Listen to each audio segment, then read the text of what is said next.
What's going on, everyone? It's your resident epistemologist, Mario, and we are back with another visual episode of the Epistemologist Podcast. Today's episode, I'm starting a new series, and I'm calling it, Is It Okay? So a lot of times I got thoughts to myself, and I just wonder, like, it's not enough just to ask myself, even though they say, you know, when you talk to yourself, that just means you're the most intelligent person in the room, or the person you deem is the most intelligent person in the room.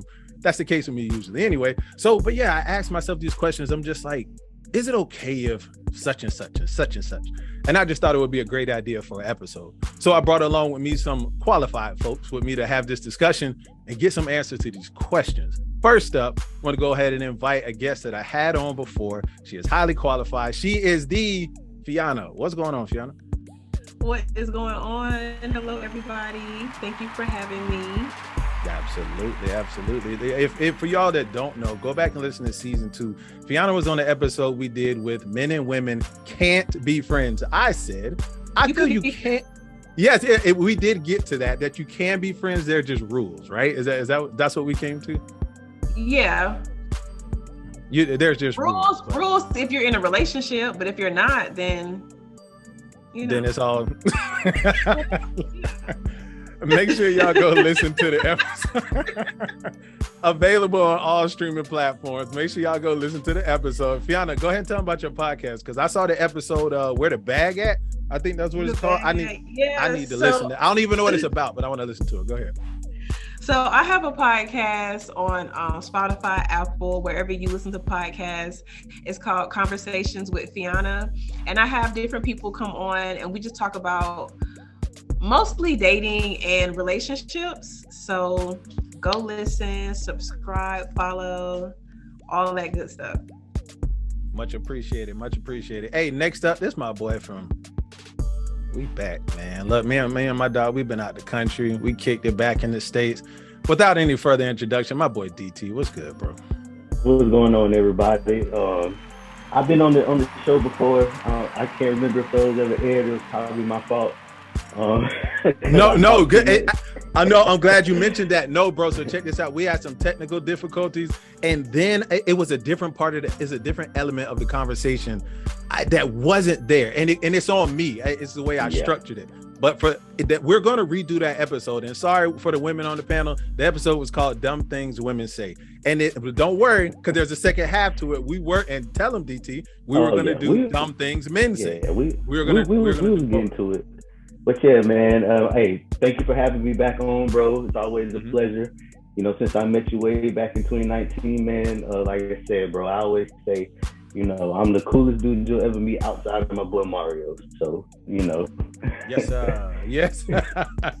Hey, keeping this thing moving. We moving to Leah, when we met, we met probably about 10? I'm probably stretching it, but I'm going to say 10 because it's close. My dog from way back. Leah, what's going on? School, like high school. Whoa, so, my bad. Yes. Wow, 20. What's happening? Whoa, hey, that's my bad. It's exactly 20 yes. years. Well, maybe not to the month, but that's on me. 20 years. I'm tripping with 10. We go super back. But you know, we'll go with that. No, we're doing 20. Dubs up 20. But yeah, hey, look, 20 years in the making. Look, I appreciate you taking your time out your busy schedule to be here with us. Thank you again. Inviting me. I couldn't make it to the first one, so I was like, I got to make it to this one. Great point. Look, Leah was supposed to be on, what was the episode? What was it? What was the name of it? Because I had Goddess on The Lori Files. Yes. That's Lori what it Files. was. Yeah, absolutely. It was the Lori Files, which was a great episode, by the way. And if any of you on this panel have not listened to it, we got a problem. Go listen to the Lori Files. It was a very grown-up conversation. It was where I wish you could have been there, Leah, but don't worry. There's going to be more opportunities, and I definitely need you on. So thanks for your time again. So, it looks like we just lost Lena. Oh, she's back. Okay. Last up on the panel, my dog Lena. We used to work together. Good person. What's going on? What's going on, everybody? How's the mic sound now? Good? You sound way better. Okay, I figured it out. But I'm very honored to be part of the cast today and see all these qualified people. And yeah, Mario, we used to work in Macy's back in the day. Come on, man. Well, look, I had to bring her back. DT, she was good folks, man. She looked out for me, bro. So check me out, y'all. I brought all these, and I thank you for using my lingo.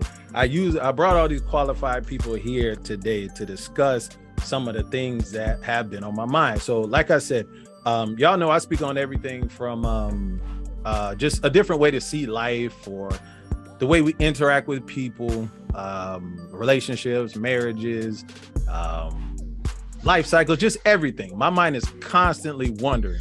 So I just threw a whole bunch of the thoughts. I didn't put them together in any format. We are just going to literally go right down this list. And I'm pretty sure certain things are going to jump off on tangents, but I love tangents and I'm all about clarity. So it's fine. So without further ado, if y'all are good, I said we get this thing moving. We're moving. Let's do it. All right. So first up, and since Elena, you were the last one I saw, I'm going to start with you, right? So this first question, then we're going to pass it around to everybody, obviously. Is it okay to still live in your glory days? And if you need more clarity, I can give that to you, and that's for anybody. But do you think it's okay to still live in your glory days? Glory days in like what aspects? Like, so I'm glad you asked. So there are people who are stuck in the past, per se, right? There are people who will dwell on what they were, or things that they had at some point in time that they no longer have. There are people who still, and I hope it's nobody on this panel, but there are people who still wear like their high school championship ring or something, you know what I mean? And there's nothing wrong with that. But if your whole identity is based upon something that happened when you're in high school or when you're in your 20s or whatever it is, I feel that's an issue. And I know I'm kind of giving my take early, but that's where the question is. Like, should people still be... I got it. Yeah, so, I mean, in my opinion, I had kids super early, so I didn't really get that chance to like live my younger years. So now that my kids are older, I have a teenager and a preteen, I'm out here. You saw me, I'm at the festival. Hey, Elena be turning up. I be turning up. But it's mainly because some people, and then I get where you're saying as far as the people that live that way just because they want to relive those days. And I think it really has a different, depending on where your life was when you were younger and stuff like that, whether your family was strict and you weren't able to go out of the house, whether you had kids early, whether you were, in a very religious home where you weren't able to do much, that has a lot to do with it, in my opinion. But in my case, because I had kids when I was a teenager, I had to grow up super fast and I didn't get to do all the things that people my age got to do. So I'm living it up now. Hey, look, ain't nothing wrong with that, man. And look, I'm here to tell you right now, right? Really, when I was younger, I didn't really care much for the DT, help me out, the women's experience. So I guess a woman's point of view. Is that a good form of words for that? I guess the woman's, somebody help me out. Like the female perspective or something? There we go. That's why, I know who to go to. The woman's perspective. When I was young, I didn't care for it much because, we're young, we're selfish, and, the world revolves around us. So I didn't fully understand things like what you said until I got married, the second marriage, at least the one that stays. And I started actually paying attention to things my wife would say and do and the way she would feel, because I promised in this marriage I would care about how my wife feels, right? And I learned things to be able to see, like what you said, I had kids early. I didn't have me time. I didn't have that ability to go out and, do whatever else it is. And it's now that you have the opportunity, you take advantage of it. And if anybody were to be, oh man, you a mom, you shouldn't be at some festival turning up or in a club or doing whatever it is. You know what I mean? Now, personally, I don't even constitute that as you living in your glory days because it's something you didn't even do. You see what I'm saying? It's you having the opportunity to do it now and you're taking advantage of it, which is nothing wrong with it. You know what I mean? But again, I only bring up that story of my wife and the younger me or whatever, because I can hear what you say now and fully respect that, because you know what I mean? You had to do your mom thing, which you've been doing a very good job of. I see, you know what I mean? And you said now it's time for mama to have some fun too. Time to turn up, baby. Ain't nothing Mama wrong with got that. a life too. Hey, mama gotta live too, bro. Yeah. You know what, Leah? Oh, there you go. There you go. Chris, what's good, my good, boy? bro? Man, not much. I got things right on time. Bro, I thought we weren't about to have it. I told him, I was like, look, Chris mess around, don't show up in 5 minutes. I was like, he got on the last episode. I was like, I have to catch Yo, you. I was right there, man. I told I was gonna take about 20 minutes, man. I had some stuff going on, man. I'm trying to figure out white car issues and everything, bro. No, Crazy. I feel you, bro. I definitely. Hey, I tell you what, since you just showed up, you already know what the episode's about. Do you think, or is it okay? My bad. Let me stick to the title. Is it okay to live in your glory days? And if you need more clarity to understand what I'm saying, I'll break it down. No, not really, man. You gotta let that go at some point, man. Like for real. I think, I think we all do it, especially men, especially like we play sports and stuff like that, man. We always want to relive it. We always want to feel it. I know girls get out in the cheerleading, the dance, music band, whatever we into, bro. We always want to do it, especially like we got kids, and that's good. Like, especially if you got kids and you raising your kids. I mean, it's good because you want to give them their perspective of me, but they their own people, man. Let them do their thing, and you just be there, enjoy the ride, and enjoy the show at the end of the day, bro. I get tired of them old cats telling all them stories, man. Look, man, it's good to hear the first time, but every time I meet you talking that same story, man, I ain't trying to hear that, man. It's something new. Like, you gotta live for now, right? You gotta live in the now. But let's not talk about them jackets. I'm still rocking my jacket, bro. I still got my varsity jacket, bro. I still got it. Hey, Fiona, I pass that same question to you. Is it okay to still live in your glory days? I'm gonna agree and say no. It's just you just have to move forward and stay in the present and make new make new things to be proud of and not just stay so stuck in the past, So I would agree. I love that. Yeah. I love that. She said, find new things to be proud of. I love that. And I'm going to tell you why I love it, right? And really quick, because I don't want to, jump on my soapbox. But when things hit me differently, I always got to speak on it, right? So I feel one of the main reasons I don't celebrate holidays is because it's like most of y'all be out here turning up for 4th of July or whatever it is. Not only is the Independence Day its own topic, DT, right? But Fiona, you hear me? So, but on top of that, it's like a lot of people are buried in debt, but turning up on their birthdays, New Year. What do you celebrate? You see what I'm saying? So it's like in that same sense, like people are really regressive, and they're celebrating things, or they're focused on graduating from college. However, you're buried in debt and you have no job in your field. You see what I'm saying? So it's like when you say find new things to be proud of, it says to me pretty much update your resume, bro. You know what I'm saying? Whatever you did before is not relevant now, or it's not working now. So find new things to be proud of. Life is about making memories, bro, just to add on to that. So you want to keep making memories going forward. It's not about just living in the past, but what can we do, just move forward. Just enjoy life day by day, because life's short, man.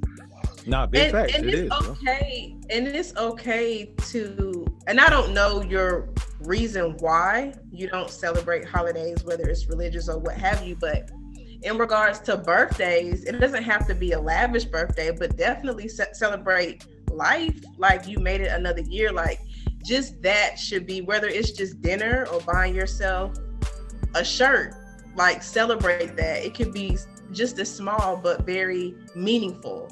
So I definitely get your because some people do kind of ball out and be in debt, but definitely celebrate your birthday, or it could be your reason, but definitely celebrate something. So my thing as far as the religion goes is it's not for any religious reasons, as far as for the holidays. I just stopped finding purpose, and me and DT had a very long conversation about this in Africa, but I stopped finding the purpose for religion in my mid-20s, I think it was. You know what I mean? Like the application was not there for me. The relevancy in my life was not there for me. A lot of the things that were supposed to come to fruition per my faith never came through for me. So I didn't see it fitting my lifestyle. So I adjusted my lifestyle accordingly. So everything at that point, it had to have purpose. If it didn't have purpose, I don't do it. So therefore, I'm like, why am I celebrating Christmas? You know what I'm saying? When I don't believe in, Jesus and the Easter Bunny, and you see what I'm saying? So that's just how it came about. But it's a much longer topic. I remember we spoke at length. DT, we spoke at length on that, bro. Oh yeah, we had a good conversation, and that was a dope night. Yeah, bro, it was very dope. And I wrote an episode, and you know what, bro? Now that I think about it, I know you're going on vacation, but let's plan. Matt, before I do that, Fiona, are you religious at all? I grew up as a Christian. Okay. But now I would say I'm spiritual, not into like crystals and sage, but I definitely would say my spiritual walk is just my personal walk with God. What that looks like to me is not defined by a person, a prophet, or an institution. It's my walk and my journey. So that is what spirituality means to me. It's not like, crystals and all that, astrology or whatever. So no shade. No, yeah. I'm for rose quartz and all that, but So before I move, I just want to make sure, right? Because I already know I wrote an episode called Speak of the Devil, and it's just about, great title, by the way, Mario, I appreciate it. Anyway, I wrote the episode called Speak of the Devil, and it's for a lot of the one thing that always stuck with me with religion is the pastor told me, don't be of the world. And it just means like a lot of the worldly things, the worldly possessions, the cars, the conspicuous consumptions of the world. And I see so much of it on Facebook, and I'm just like, these people be claiming, they put the little emojis on the bottom of their name and stuff, and a believer, they give themselves titles, and they be sitting here flossing YSL purses and sitting here showing you know what, let me stop, because I believe this person be watching my podcast. Anyway, this person I've spoken too much already. Hey, yo, bro. I gotta mute. All right, so look, no, I'm not. Look. Go ahead. I want to jump in, but I don't want to derail the episode. So, like, we just might have to do another episode about, like, everything that you're talking about.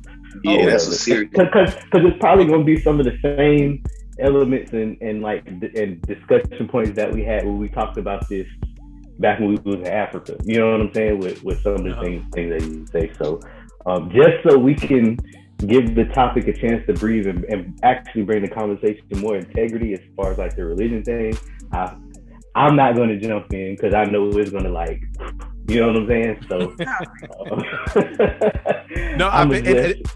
it does have a lot of those same elements, though. It does. You see what I'm saying? So I'm 100% for that.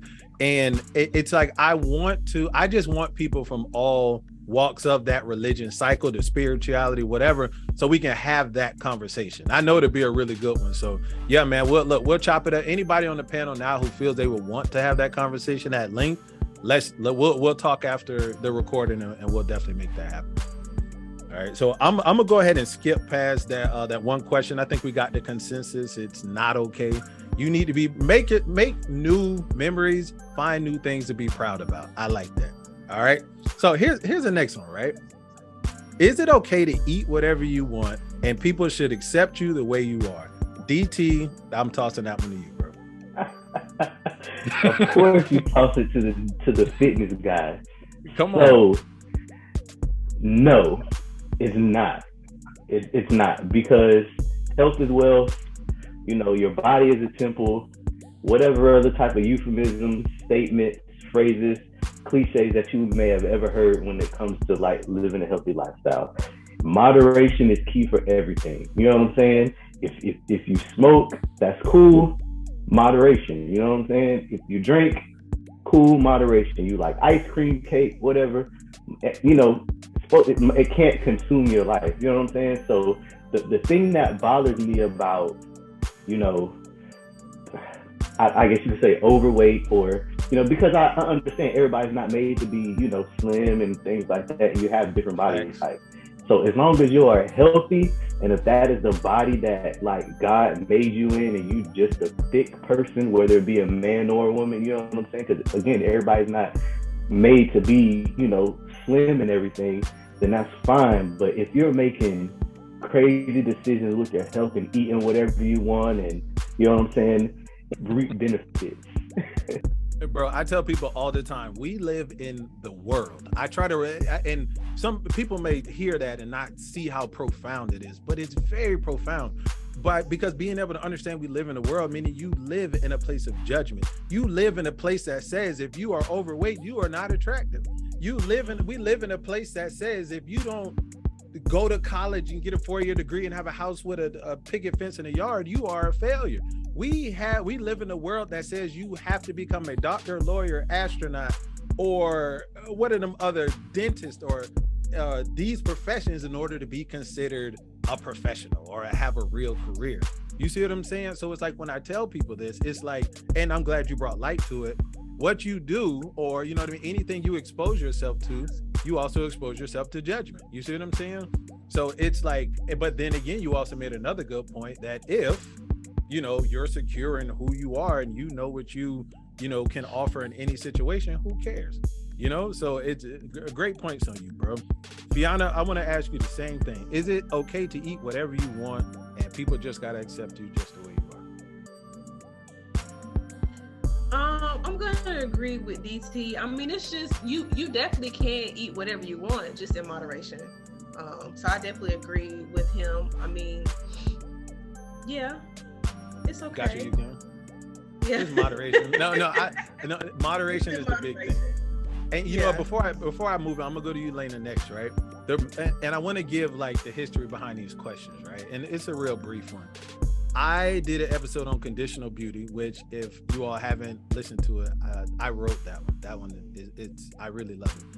I talk about how conditional beauty pretty much means you have to do something to yourself in order to be considered beautiful or attractive or whatever. So your beauty is based on conditions. That's where the title comes from. But I speak about how the universal standard of beauty is if you are overweight, you're not attractive. You know what I mean? This isn't me saying it. I mean, it is universally accepted. I feel that something is universally defined and universally accepted. It is what it is. You see what I'm saying? Like, you can't escape it. So there are people who will be like, yeah, I'm big, it's whatever. You have to accept it. And I'm just like, no, people don't. You know what I'm saying? So if people decide to not deal with you or not work with you or not court you or date you or whatever it is because you are overweight, then you know what I mean? You need to be at a place of, like DT said, who cares? You see what I'm saying? Or maybe you're just not the one for me. But then you also can't be mad at the world when it's universally accepted as, you know, them saying they don't like this type of people. So anyway, the point of the episode was put yourself with people who accept you. You see what I'm saying? And you'll never be ugly or unattractive or unfit again. You see what I'm saying? When people respect you for the person you are overall, the weight doesn't matter. You see what I mean? To the world it matters, but to those that matter to you, it will never matter. So I want to move on to Lena, right? The question again is it okay to eat whatever you want and people just got to accept you the way you are?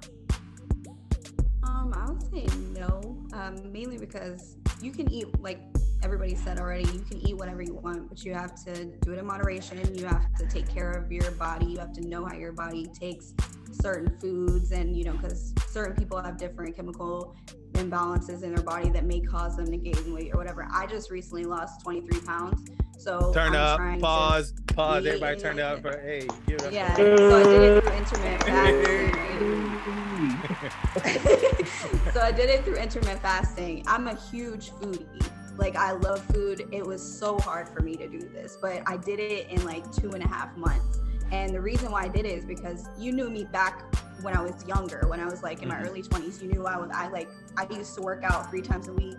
I used to like just, you know, be skinnier and all that other stuff. Plus I had kids back then. So it was like, I needed to lose all that baby weight. So now when I moved to Washington, it's very depressing in Washington. Nobody wants to leave. So you get stuck in the house, you get stuck in bad habits where you don't want to go to the gym. things like that. And I gained a lot of weight. So like when I got back to Florida, I was like, okay, I need to drop this weight. How am I going to do it? I didn't want to give up the food. So I'm like, what do I need to do? And I'm like, all right, I have to give up the food. But I'm doing, you know, certain things for my body because number one, my health is better. I got tons of energy when I come home. Whereas before I would sit on the couch and just like blah, like a blob. And now I can actually get up, clean the house, you know, do all these things in the afternoon when I get home from work. So the energy is on point just from these 2 months of me losing that little bit of weight. So I would say you can't eat whatever you want, but you can eat things that you like, just in moderation. Big facts. Hey, look, and I appreciate that take. I want to say something, right? Leah, I had on my side screen in Zoom, it shows all the people in there. But since I haven't had this many people, it didn't show you in there. So I'm like, I just keep looking over there. Look, this is how I moderate, right? I look on the side and I see my people. I had me at the top, so that means you were under the little clip. So I didn't even see you. My bad. So look, I just took myself out of there. So now I can see everybody on the panel. My bad. When you made that noise in the background and you flipped on the camera, I was like, oh, yo, I got Leah. But anyway, my bad. So that's my bad. It's not gonna happen again. I'm tossing this question to Leah. And look, I want to chop this question up, right? I want to make this question bold and I guess get more to the point in what I'm saying. So Leah, I ask you, is it okay to be fat and expect people to like you the way you are?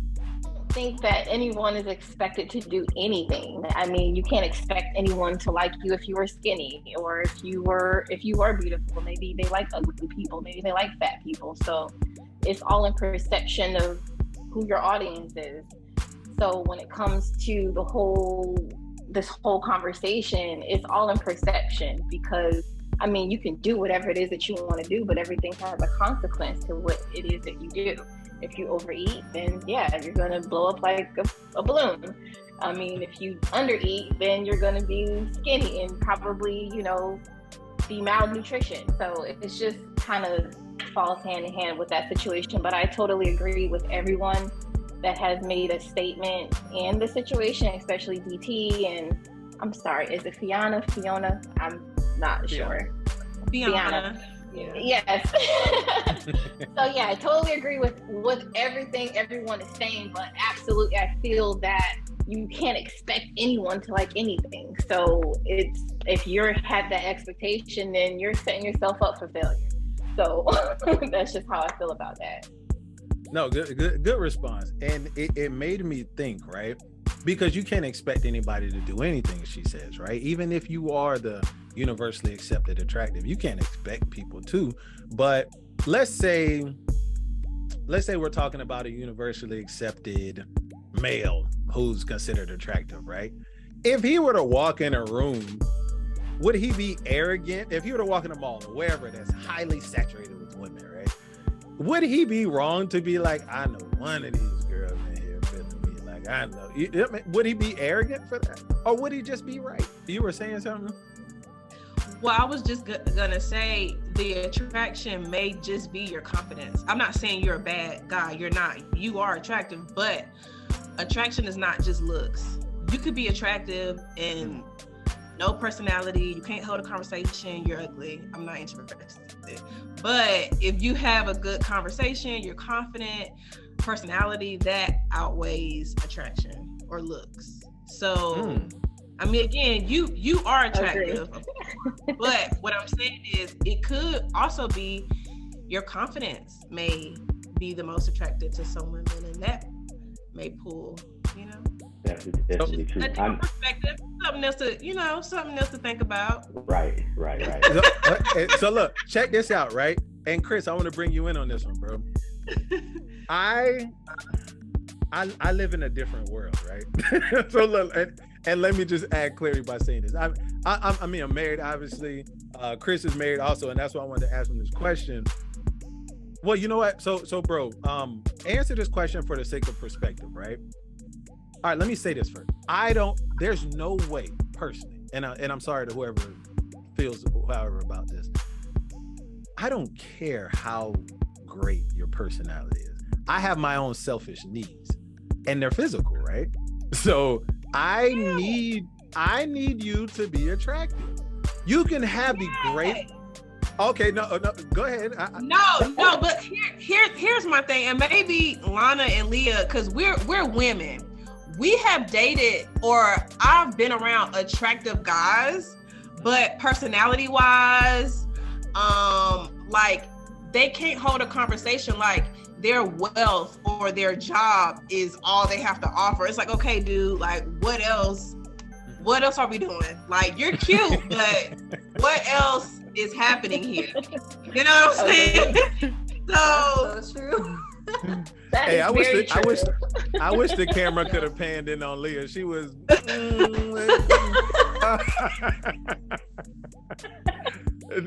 For real. Look, if Leah or Elena want to speak on either on that topic, go for it. I mean, I feel you. I have to piggyback on what Fiona is saying, because personally I remember having a crush as a grown-up, on this guy and thinking he was everything, the big man on campus, this and that and the third. Fast forward some years later, I was able, we connected.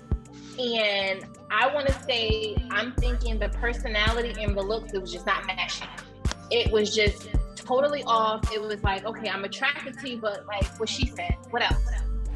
Like, there's no real in depth with nothing. You're not asking me about me. You're not it's very superficial. So I would take an ugly dude with a great personality over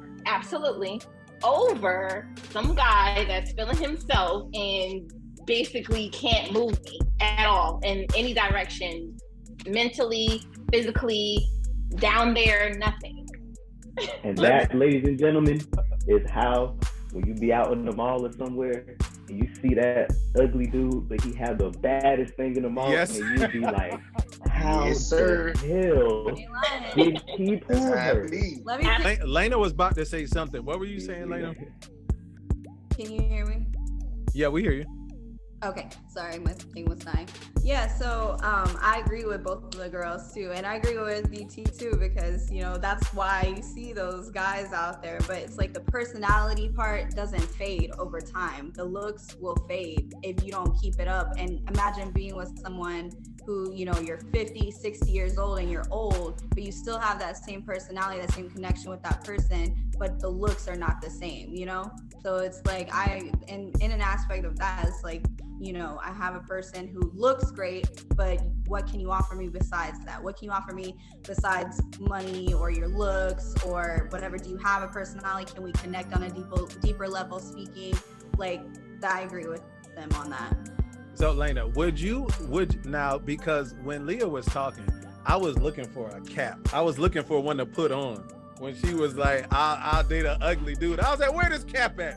I was like, I've done it. I have proven facts that I've dated an ugly dude. I have too. So all of the other stuff was there, and you were like, I'm not worried about looks because he treats me nice? In the beginning, it was like, okay, like maybe it started off like, you kind of like pushed him off, but he was just like so nice or whatever. So it's like, okay, can I say fuck? You say fuck it. I'm gonna try it. So that's basically what happens sometimes. Like, they're not very too attractive, but yeah, they're pretty cool. They treat you nice. They, they're intuitive. They're very, all those things. So yeah, absolutely. So which one matters more, looks? And I'm gonna toss this around. Which one matters more, looks or personality? Leah, starting with you. Is attraction. The first thing is going to be the physical attraction. But I feel like personality overweighs that.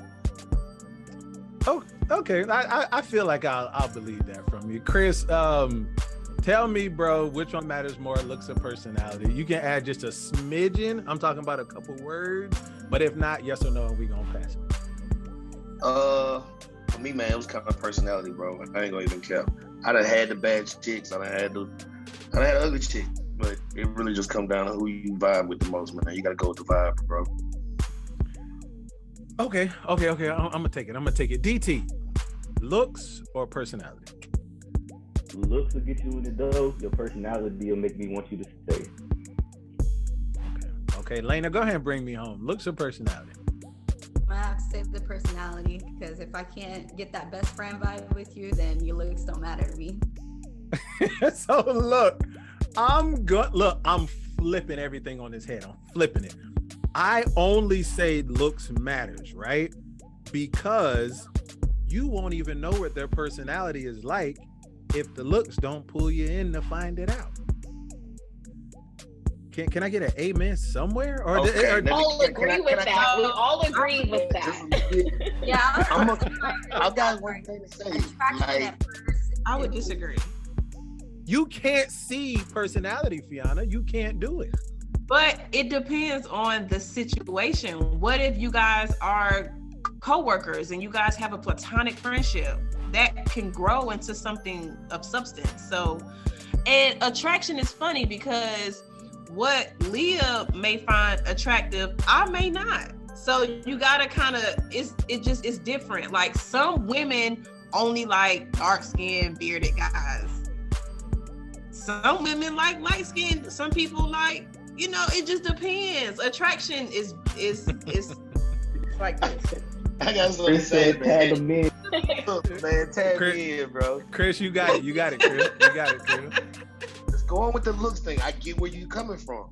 Yes, but sir. I done tell you, like you say, you can meet people in these crazy ways, bro, where, like you say, at work, or say, for instance, I've been hollering at the girl who I thought was more attractive than a friend, and then, like, we get to all hanging out and, like, just cool, chilling or whatever, and I realized, you know what? The girl who ain't really the best looking is the coolest one out the group. Right. This one, Exactly. The only reason she hanging out with them is because it make her look better. You get what I'm saying? Like, you get that friend. But at the same time, I'm a little different because I'm gonna tell you, I like quirks, bro. Like the stuff, like the weird things that people like don't like or like that stand out the most that's different, that catches my eye.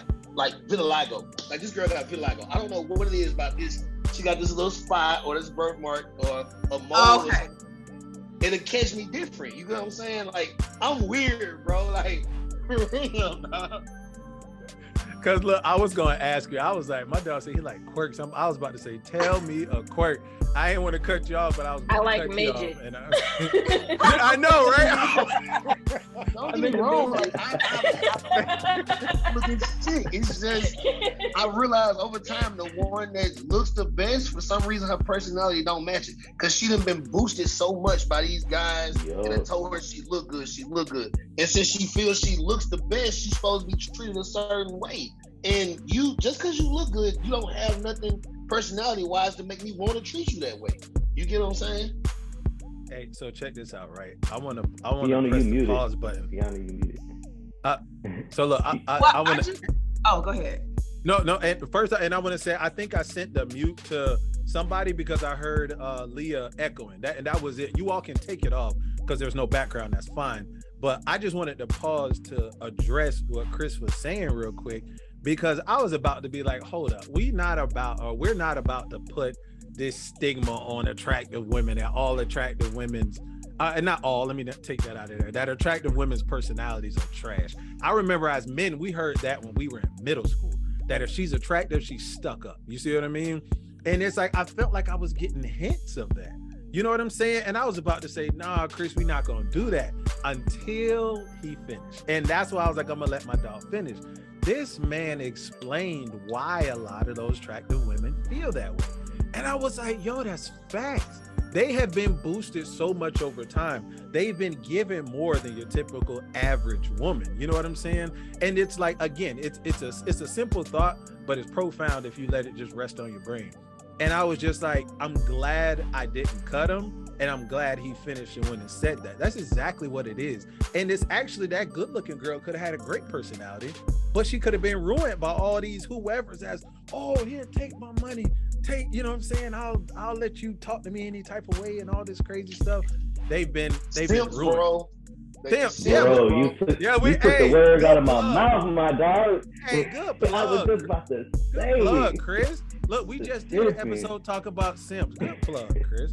Look, check me out, man. I don't want to get too far off what's the name, but yeah, no, that was great. Next question. I'm gonna go ahead and toss this one too. Let's start with Lena on this one, right? Actually, yeah. Let's start with Lena on this one, right? And I might have to explain this question. I'm gonna actually, Lena, I'm gonna ask the question. I'm gonna say where the question came from, and then I want you to have it, all right? So my question is it okay to support other people? And let me explain, right? So I have a podcast. You know, Fiona has a podcast. Whoever else in our audience or in our audience on our panel has a business. Whoever else, right? If you're supporting something. The point of getting on social media nowadays, at least the marketing side of it, is to market what you do, right?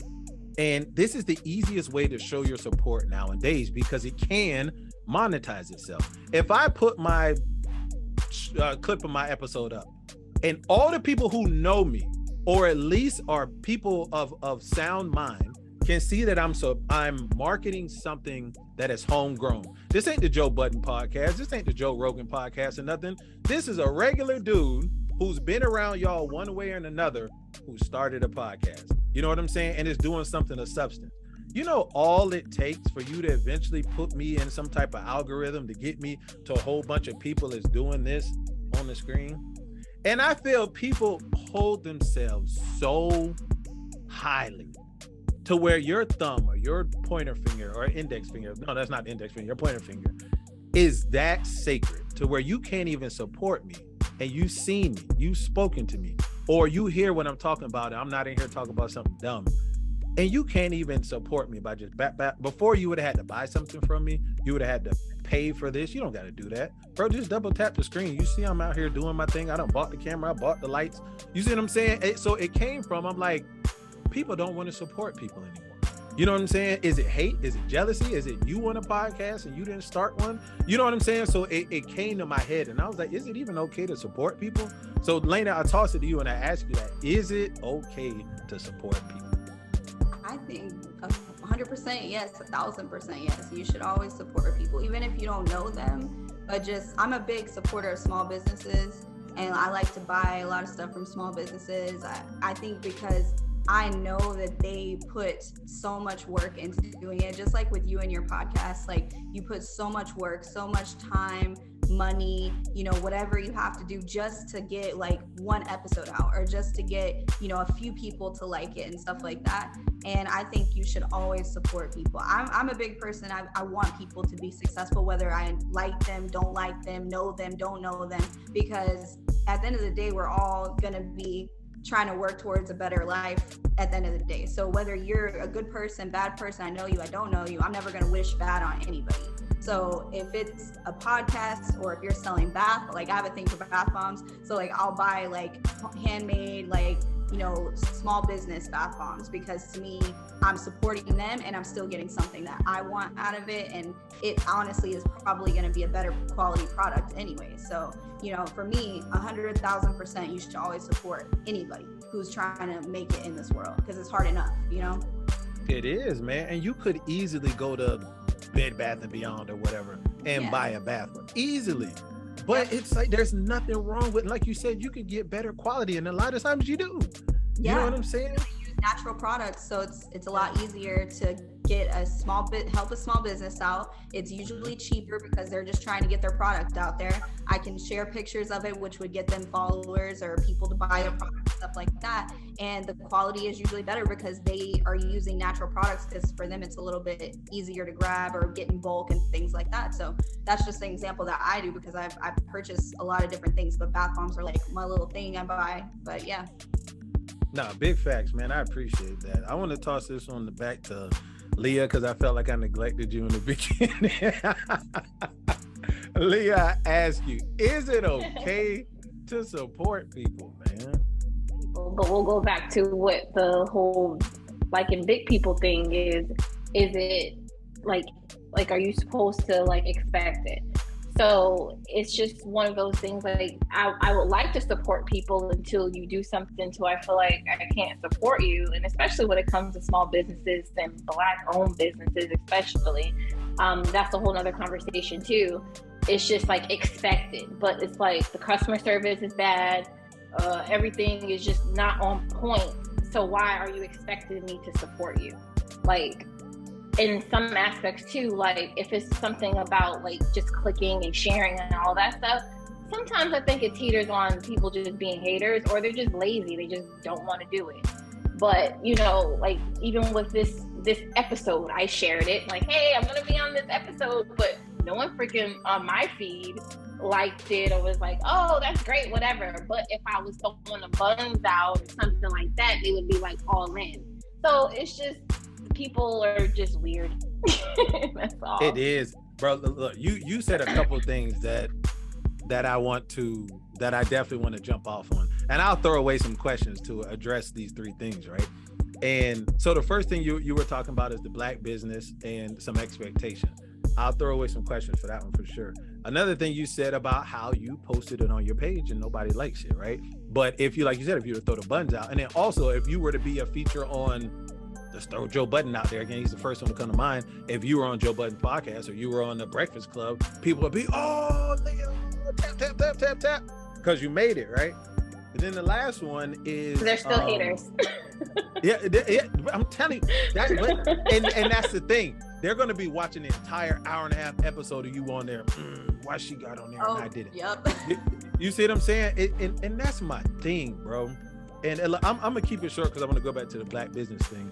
But I always said, now look, I have my own ventures, you know what I'm saying? Be it, for my careers, my hobbies or whatever else, to make sure I'm not trying to live off of my podcast. Now, by all means, once I bink, I'm gonna eat off it. And I said, once this thing takes off, anybody who I've been trying to get on the episode and help build the brand up, and you put me off because I'm not syndicated or whatever else, I'm acting funny as hell. And I'm telling you right now, hey, call it petty, call it childish, call it whatever you want. Bro, support people now, bro.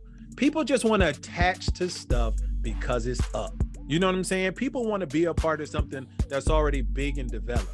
You know what I'm saying? When you go to college, you're not big and developed. You probably wanted somebody to pay for your schooling or to give you grants or whatever it is. You know what I'm saying? Or help you with your homework, whatever it is. You weren't developed yet. You see what I'm saying? People just want to attach to something that's big already. So anyway, I throw that out.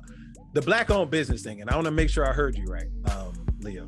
So when you were saying the customer service stuff, maybe the price points or whatever else, was that Black business specifically, or were you just talking about up and coming businesses? Specifically, I'm speaking on Black-owned businesses because as a Black person, you're expected to support Black-owned businesses, which I do. However, if something's not right or whatever, things are not on point, then I'm just not going to support it, period, point blank. Like, I'm going to put my money to where I feel it's appreciated. So if you don't appreciate me, somebody else will. It just won't be me. So that's just how that goes. Just like any other bigger company or whatever. Like, I'm just a small person in like a bigger company or whatever. But in a Black-owned business, I just feel like sometimes issues of, oh, well, Black people need to support me or whatever, and the efforts are not being put in. Sometimes like they'll have business hours and not keeping up with the business hours, open and closing when they feel like it. Stuff like that. It's like really annoying. Like if I go to Victoria's Secret, the business hours are the business hours. It's going to be there from there, not anything in between. So as long as that's, kept and everything, then I'll definitely support. So here's the thing, right? And I'm willing to take anybody else who's willing to jump in on this also, right? I'm a huge Black and brown supporter, right? My family consists of Black and brown. I'm Black and brown. I 100% believe we have a requirement to support each other. If I have a Black business and it's not defacing you, it's not hurting you, it's not degrading you or what you stand for in your family, you are 100%, I don't want to use required, expected to support me. And here's the thing, right? It's deeper than me having a product, right, Leah? It's deeper than me having, I don't know, some bath bombs or something, or like my daughter has a business with beads. She's making beads for the cell phone clip thing or whatever, right? It's deeper than people just breaking bread with me. It goes back to a mental conditioning of us just not being whole. You know what I mean? It's an issue that is extended to Black business. Now, are there some Black businesses that could be more professional? Yes, but there's some white ones, there's some Chinese ones, there's some whatever else is also. So I don't like isolating us in conversations like that. That's the only reason it came up. But anyway, I hope I didn't go too long on that. But yeah, anyway, the black, brown, yellow, red, whatever. If your business isn't in order, Leah says she ain't shopping with you. So get it together. that's really the only way that you could approach it. And just I guess put the ribbon on the Black businesses, since we kind of went off on that tangent, or just small business support period, no matter what. Yes.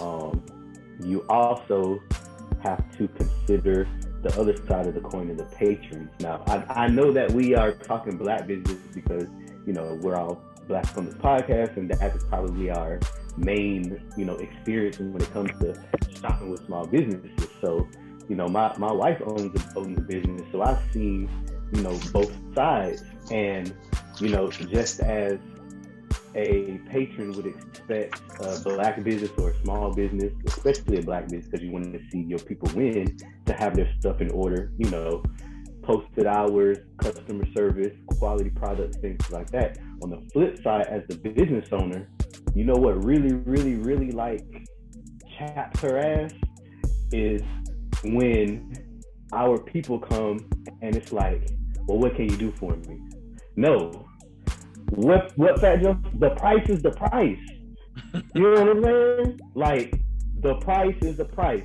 And if I raise my prices, today's price is not yesterday's price. He wasn't lying. You know what I'm saying? So, you wouldn't go to Target, Walmart, any of these other places and hey, so I'm trying to get this TV right, and I know it's $5,000, but let me walk up. Hook a brother up. You know what I'm saying? When you are patronizing a small business or a Black business, preferably, the price is the price. You go in there and you want to shop with them. If the customer service is on point, you know what I'm saying? Everything is clean, professional, all that stuff like that. You shouldn't have a problem breaking bread, and the price is the price. It shouldn't be when I get to the counter, oh, come on, you know what I'm saying? And then not even circumvent back to, you know what I'm saying, with your friends and people a lot of times those be the worst ones. Go ahead, Chris. I just got a quick question, man. Just because I get what you're saying, and I love to support Black business. And this is the number one complaint I know I hear a majority of us say all the time dealing with Black business. Why is it so high? Why does Black business price everything so high? I'm stopping this somewhere else. Bro, I'm stopping this right now, bro. So hey, bro, I'm just saying. Bro, hold up. No, look. They trying to get their money out real. They trying to get it back right now. No, but you have to understand. Like I said, I can speak because, like I said, DT, hold on. DT, hold on 1 second for me, bro. Hold on 1 second for me, bro. Bro, I can't allow this. I cannot allow it. Look, and it's because of Leah. Leah, the one who started all this. Look, bro, check me out. We done went off on the whole tangent. Bro, look, I'm telling, and I'm willing to throw away questions for this, bro. I'm not gonna sit here and make it seem like all Black business has high prices, right? So check this out. So check this out. Gucci and all that, bro. You could. So check me out. I don't want to hear right? none of that. Here's the thing, right? DT brought it up, and I'm pretty sure other people are thinking it. It's what we do not need to focus on is the price. What we need to focus on is the quality and the product. Exactly. It's what we need to focus on. And the service. So here's the thing, right? If I offer a premium service or whatever it is, if I tile bathtubs or I do whatever, don't worry about the price. Is my work up to your standards? Is my photography up to your standards? Does it exceed your standards? If yes, bro, don't expect $20. You are not going and buying a Ferrari, bro, expecting anything under $100,000. This is what I'm saying. We cannot get caught up on the price. Now I'm gonna address what you were saying though, right? And anybody else, please jump in. Hey, this one for me. Wait. I'm just saying this is the biggest complaint that I hear dealing with black business is why is everything so high. But I'm with you on it. I support what I'm saying, no matter what it is. Bro, my boy at work, his wife started a candle business. I bought like $20, $30 candles. I was like, man, I can't even burn them candles at home, but I bought them. Hey, bro, hold on 1 second. Lena got a dip. Hey, Lena, we appreciate you being here, though. All right. Tell your daughter happy birthday. Yeah, tell her we said happy birthday for real. I gotta Happy birthday. No, 100%. We're going to have you back. Look, because I'm going to be doing a couple volumes of these, but even other topics. I got some stuff loaded, but we'll definitely get you on there, though. Okay. You guys have a good night. Thanks for the invite. Bye. Bye. All right, later, Lena. So check me out, right? And now I got everybody on the little clip, so I don't have to forget nobody. But what was I gonna say? Yeah, bro. Now look, I hear you because there are certain things. Me and my boys saw this black-owned shoe business. This black-owned shoe business that was. Hold on, let me make sure she. Lena, you okay? I was gonna say you still with us. Yeah. She gonna be in the background. She gonna be like, "Damn, they talk too much." God. And it's all But my not- fault. I started it. It is. I'll go after you, Mario, when you get You finished can go. with your- All I was gonna say is we saw this black-owned business, and they had they made like some shoes, and the shoes were unfortunately they were ugly. I mean, they were like $300-$400. You know what I'm saying? But then, like DT said, people buy Gucci for more. But go ahead, Fiona. Go ahead. No, so I agree with everybody else except for you. I mean, here's my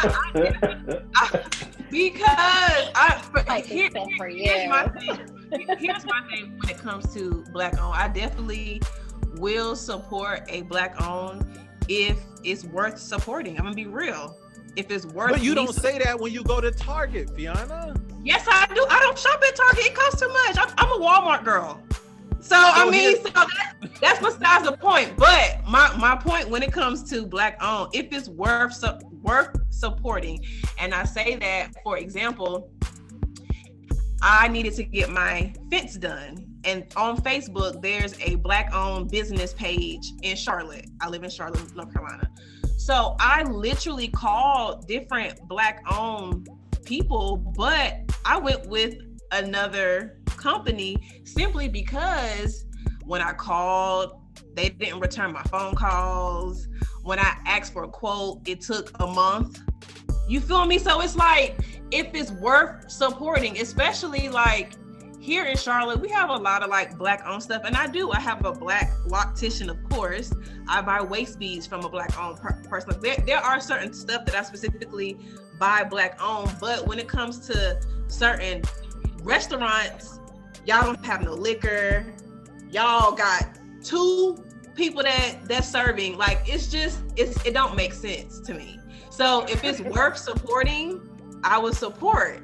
If it's not, then it's just simply not. You feel me? And I get it. And that's going back to what he said about when it comes down to quality and service, man. Mm-hmm. I feel like us as a people, man, when we open a business, we need to open it up wholeheartedly and 100%.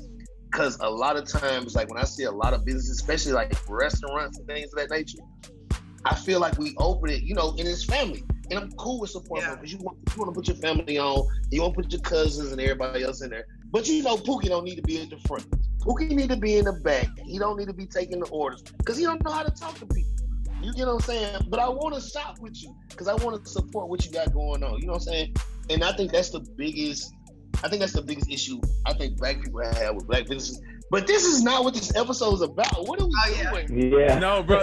But look, here's the thing, bro. Look, let me say something, right? The Lori Files, if y'all haven't listened to it, first off, you're wrong. Second off, these episodes are designed, unless it's specifically tailored to something, I'm okay with tangents, bro, because a lot of times the better portion of the conversation is unscripted. You see what I'm saying? Because it's free form thought, it just happens. So these things are, I ask these questions, bro, with the intentions of tangents. You know what I mean? So I'm perfectly fine with that. And since you bring it up, Chris, I'll just go to the next one, right? Matter of fact, I don't want to ask that one. I want to ask this one, right? Because I think it's a grown-up question. People have been there. Is it okay to be 30 plus? I want to go to Leo on this one. Is it okay to be 30 plus and not have it together yet? Definitely not. I mean, you shouldn't be 20 plus with not kind of having it together. I mean, 30 plus, you should be like kind of. But what is having it together? What's having it together? Yeah, I was gonna say that. What's having it together? Yeah. Because my having it together is not your saying it's having it together. Yeah. So it just depends on who you are, what your walk of life is on having it together, so to speak. So I mean, that's kind of like one of those things where it's not black or white, it's some gray area in there. So check this out, right? That's a great question by everybody. So I'll add clarity as I do, right? So when I say 30 plus and have it together, I mean some type of plan that has already been executed. And I might even dumb it down, right? But some plan that has already has already been executed that will set you up financially. And I'm making an umbrella financially. I'm not setting them out. That will set you up financially and your family if you have one. You know what I mean? So like you're mentally good, your health is there, you got health insurance, you know what I'm saying? You got a job that supports you, that's fulfilling you in one way or another. I'm getting specific, but I'm talking about the umbrella. That, like, all right, so hold on. Let me tell you what it's not, and I think that'll make sense. If you are 30 plus and you're like, I don't know, maybe bouncing from place to place. You went to high school and that was it. Like maybe you did. I'm not saying college because college ain't the only way to make it. I'm saying you don't have any certs. Your job is just kind of like here and there, or it's to no end. Like you're working there until you die. Like you don't have anything in savings. Like you're not trying to invest anything. Like that's what I'm talking about. To be 30 plus and not be there. So I'm also going to add this question came from is because I know people who are like that. Me too. You see what I'm saying? Have y'all ever looked back on your digital yearbook, which is Facebook, and saw some of your folks? That's where this came from. But that's what I'm saying. Who had the question? Leah. Yeah, Leah. Go ahead. Oh, Leah, go ahead. If you were to put it in that perspective, I don't have it together, okay? I mean, I don't have the family and all that extra shit that goes on with being a grown-up and all those things. I'm still trying to figure it out in some aspects. So, I mean, if you're a bum, then you're just a bum. So, I mean, I don't think that has anything to do with you being 30 or 40 or whatever. It's just some people just are not on that wave of doing grown-up things. So I mean, but I still go with it's kind of a gray area where it's together, you know. So here's the thing, and I appreciate the transparency, right? So the question is it okay? So before I go more into it, is it okay to be 30 plus and not have all of that stuff right now? Oh, tell me it's okay. I don't know if I believe that, but it's like, oh, it's okay. You got time and all this other shit. I'm like, okay, whatever you say. Gotcha. And I just wanted to put a stamp on it. But so here's the thing, right? And I'm 100% with you. For one, I think it has to do with our upbringing too. Maybe, whoever wasn't exposed to whatever, or you're just still getting a grip on the adulting thing, right? The biggest thing is anybody can have a plan. I can make a plan right now to go to Ethiopia, which I've been to before, which is a crazy DT when we were, anyway, we'll talk about, but what do you call it? If you have a plan that is actually work is being put into, you have educated yourself on how to achieve whatever it is, and you're on your way there, I credit those people. I just don't think, I feel like once I hit 30, I guess just to wrap mine, I don't want to talk too long. I feel like once I hit 30, I had no time. I'm like, I'm looking around. I'm like, oh man, I gotta make something happen. You know what I'm saying? Even though 30 is not old. You ask somebody who's 25, they'll be, oh, you're old, but whatever. Anyway, so no, I appreciate the transparency. I guess I just asked because we have these expectations that as soon as you get out of high school, you're supposed to go to college, get your 4-year degree, become a doctor or whatever else. And if you don't do that, you're a bum. Remember, because that's how society is set up.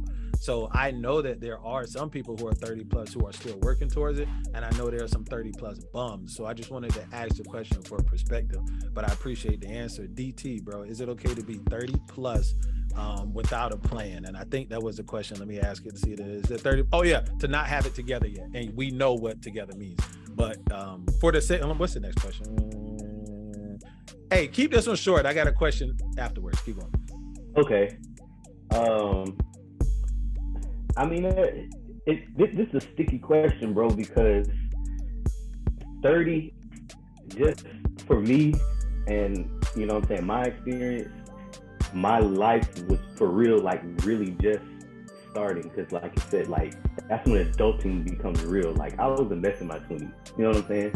I didn't know what was going on, you know what I'm saying? Even though I had adult things, like, you know, I was married, I had children already, I, you know, had a job, but I still didn't actualize how I am now at 36, you know what I'm saying, until really my early 30s, you know what I'm saying? Fairly recently, you know, 4 years ago, you could say. So it just, everybody's journey is different, and it's just like you said, there's people who are in their 30s that are progressing towards those things and may not reach their goals to their 40, which is still young. Like even when you're 40, you can still work for 20 years and retire. So, you know, but if you're a bum, you're not doing anything, you don't have any ambition, any drive, then it's not okay. But if you're progressively working towards the goals, then it's okay. Like even if you move 1 inch forward, you're still moving forward. It's better than standing still or going backwards. Big facts, bro. Big fact. And you know, I'm glad you said that, bro. People think 40 is old. That is cap, bro. That is cap. And I'm not just saying it because I'm 38. I'm just saying that is cap, bro. 40 is young. Like you see what I'm saying? Like, anyway, I'm not gonna jump on my horse. Chris, is it okay to be 30 and not have it together, bro? I think it is, man.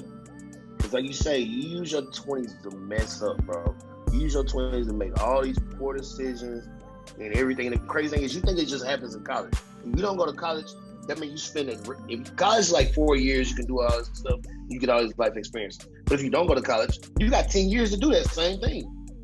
I admit, bro, when I was in Bahrain with you, I was wilding, bro. I was partying. We promote parties. I'm chilling with a different foreigner every other night when we off, bro. If you don't believe me, call Radcliffe. Long story short. But besides that, I'm just saying, like 30, like it took me, I got married when we've only been married going on 2 years. So I was only 29. And it took me to be like 27, 28 to kind of like sort of figure out, like, okay, look, it's time for me to sit down. I gotta stop what I'm doing and get it right. But I can't admit, like even now at 30, at 31, well, how old am I? I'm about to like figure it out. Like I just gotta get right from this point. I'm 31 years old, man, and all the stuff that you did call out, it took me till I was about 28 to really understand how that stuff worked. You know, from stock markets, investments, and stuff like that. We haven't started learning that, honestly, as Black people until fairly recently, bro. And the information's just started really reaching us to understand how it works. And I think that's what's going on. So I think 30 right now, you can be 30 years on for that. Now 40, I think you need to start having that shit already done. You gotta start it by then. I can agree with you on that bit, homie. Like, for real, 40, you play. I mean, honestly, bro, for me, I always say, bro, hold on one second, bro. I gotta toss that thing to Fiona, because this next question, we about to start turning that corner. My bad though. Fiona, good, bro. Fiona, is it okay to be 30 plus and not have it together? So this is just from my perspective, and I do respect Chris and DT because you guys have kids. It's a different perspective there. But for me, I'm single. I'm 34. I don't have kids. Huh? Chris don't have kids. Oh, I'm sorry. I thought you said, you're married. Okay, yeah, you're married. The other one that's married with children. Right. So it's a different perspective. So I get you still figuring out. But for me, being a single woman, no kids, at this age, and for what I'm looking for in regards to a spouse, you need to have it together. Meaning you need to be gainfully employed. You need to have some type of home life, whether it be apartment, you own a home. You need to, as you stated, like have a retirement fund, investments, like, or just a savings account that you're putting some money aside, because at this age, I'm looking for a partner. So if I'm established somewhat, I need you to be on the same page. Now, we're always evolving. Like, I still have financial goals. I still have things that I want to accomplish in regards to work. So you're still gonna be, trying to reach certain levels in life. But at 30, you need to be established. Like, you can't be still trying to figure shit out. Like, you need to have some type of, be on some path. Like, we can't be trying to be a... Tiana, is that for men or women or both? Both. I feel like, yeah. A female can, as long as she working, she got goals, ambition, she got stuff. You gotta, Okay, can I say this real quick? Go for it, bro. Go for it. Just real quick. You made a point just then. Being 30, you gotta have something going on. Mm-hmm. And having something can mean, just like you said, if you got a job, working, you in school doing that too, that's understandable. Because I think that's what we are when it comes to dating, meeting somebody, that's what we're looking for. When I met my wife was, I think she was working on her master's at the time. Yeah, she was. When I met her, we just, she was still working on it. And it was, what attracted me to her was the goals that she had set already. And at 30, where she expected to be when she was at 27 and now, it's two totally different places. But she's still working to get to that point. So you haven't stopped, but I mean, you have it completely figured out. You may not have it all figured out, but at least have something established. Have your own place, have your own car, have your own job, and making your money. Keep striving for it and keep fighting for whatever you need. Yeah. What you got? Yep, that's true. Hey, Fiona, let me ask you a question. Now with your requirements, right? Like, you're 34. Let's say the dude you meet is 34 also, or whatever it is, right? When is that conversation had when you're like, hey, bro, do you have this? Do you have this? Do you have this? When in the cycle of you and him does that happen? Off the rip.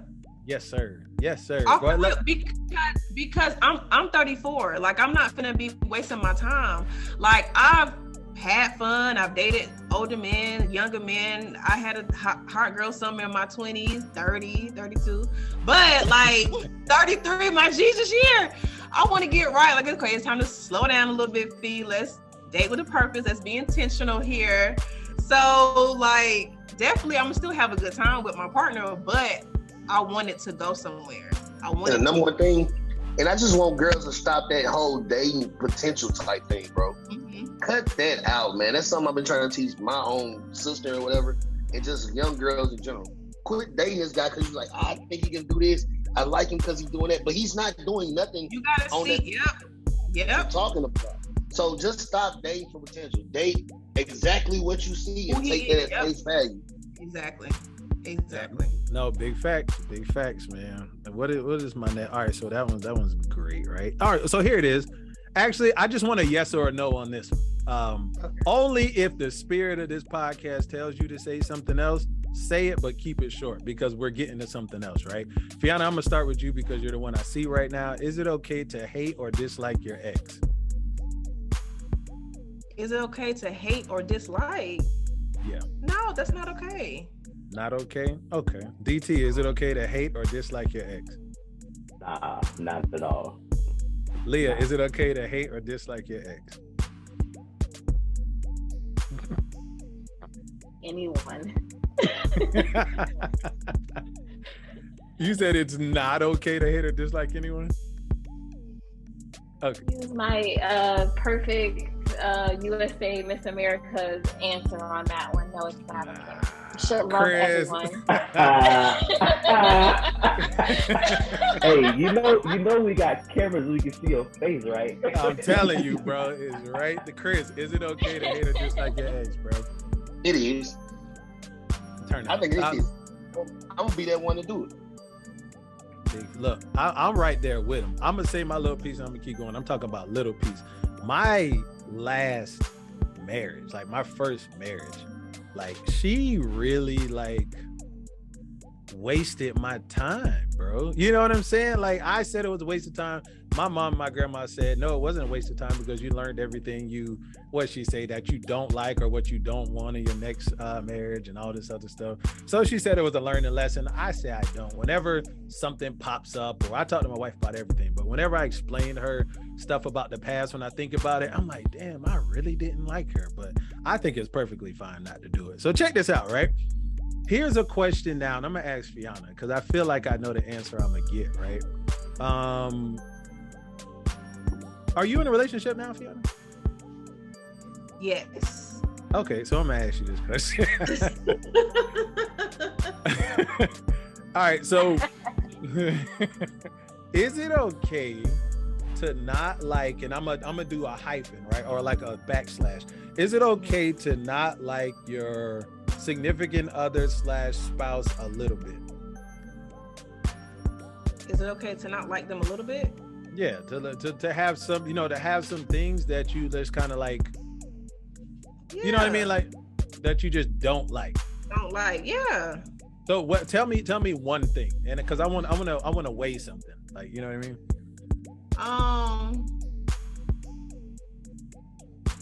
I don't like that. I'm a little bit more neater, and he can be more messy. Okay.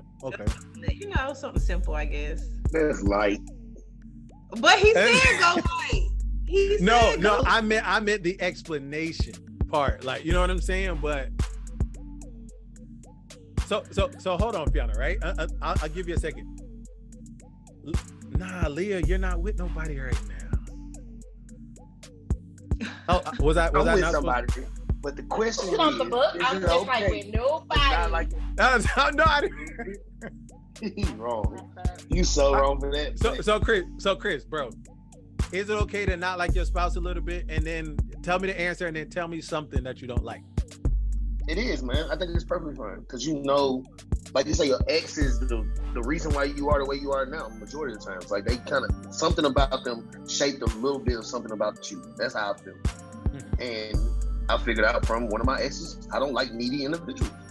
Mm-hmm. So if you needing, I constantly got to show you and walk you through step by step how to do something that bothers me. So I want you to figure it out yourself. And if you can't figure it out, then ask me. But at least try it first. Wow, big facts. Look, I see. Yeah. I have this thing I call a helpless woman. And I always say nothing I hate more than a helpless woman. And I train my little girls on that too, right? Like my grandma taught me, you can ask me for anything you need, money, blah, blah, blah, whatever it is I can help you with. But you have to try first. So I don't care if it's opening a can of soda. I don't care if it's getting something in the top cabinet. My girls know you better try it first before you ask me. Whatever it is, try it first. Your homework, blah, blah, blah, whatever it is. Try it first before you ask me. But go ahead, Fiona. No, so that makes sense. So Chris made it plain. Okay, go for it then. So I dislike somebody that doesn't know how to communicate, like doesn't know how to truly express themselves and tell me how they feel. So yeah, that's what I learned from my past. Can I get that? Like people can like say they talk well, but when it comes to themselves and issues with themselves, they can't express that. So you're like, okay, what's going on? And shut down. So I don't like Hold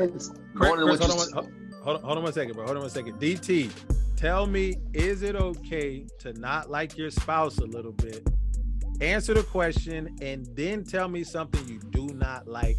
Hold on the explanation, but tell me, is it okay to not like your spouse a little bit and something you do not like? Yes, it is okay to not like your spouse a little bit. Mm-hmm. And something I do not like, I mean, we've been together so long, like I'm kind of used to everything, you know what I'm saying? Like it's really not anything that I'm just like, I mean, I don't know, maybe we could go back to the communication. Sometimes, we have different communication styles, so at times I do not like the way she communicates with me. And if she was on, and you know my wife, if she was on, she would probably say the same thing. Like that's probably a mutual dislike that we have for each other. I think men and women are on two different wavelengths already. You know what I'm saying? My brother uses the analogy that we speak two different languages, and you know what I mean? We just have to translate each other's language, is what he told me a while back. So it's like, I definitely feel him on that. Leah, I want to ask you half of that question. Is it okay to not like your significant other a little bit? I think it's healthy to not like them a little bit, simply because you're not gonna like someone every freaking day. Like, you're just not gonna like it. Like, specifically, I mean, I have a situation and I'm in a relationship. I don't like is something so freaking small. Like, why would you not put the dishes in the right area? Like, it's so minute. Like, why are you putting bowls in an area where they're not supposed to be? Just throwing stuff around. Like, it could be small, but it's annoying. Like, you know that it annoys me and you continue to do it. I just feel like that gives me grounds to not like you that little bit, because you're not listening and you're not taking a heed to how I feel over something so small that can be fixed.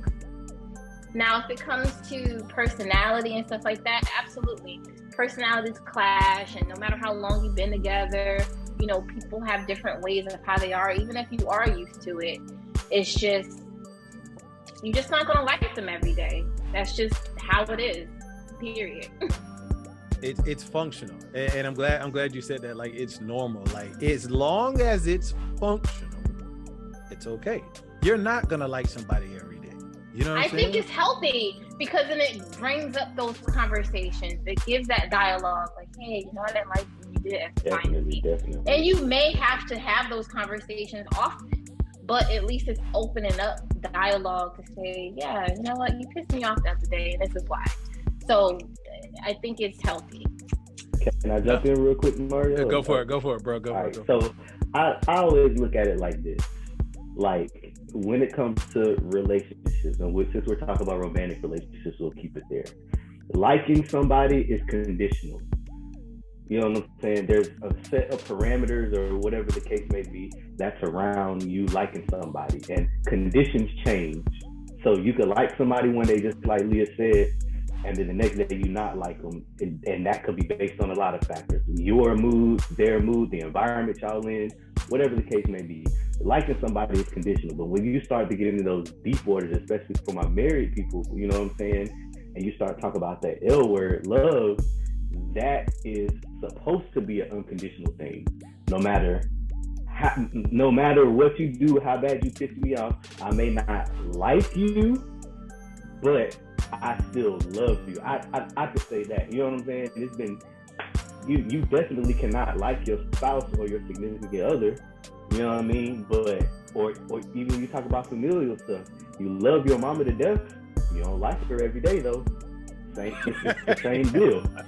You know what I'm saying? Hey, Chris. Hey, DT, did you see Chris?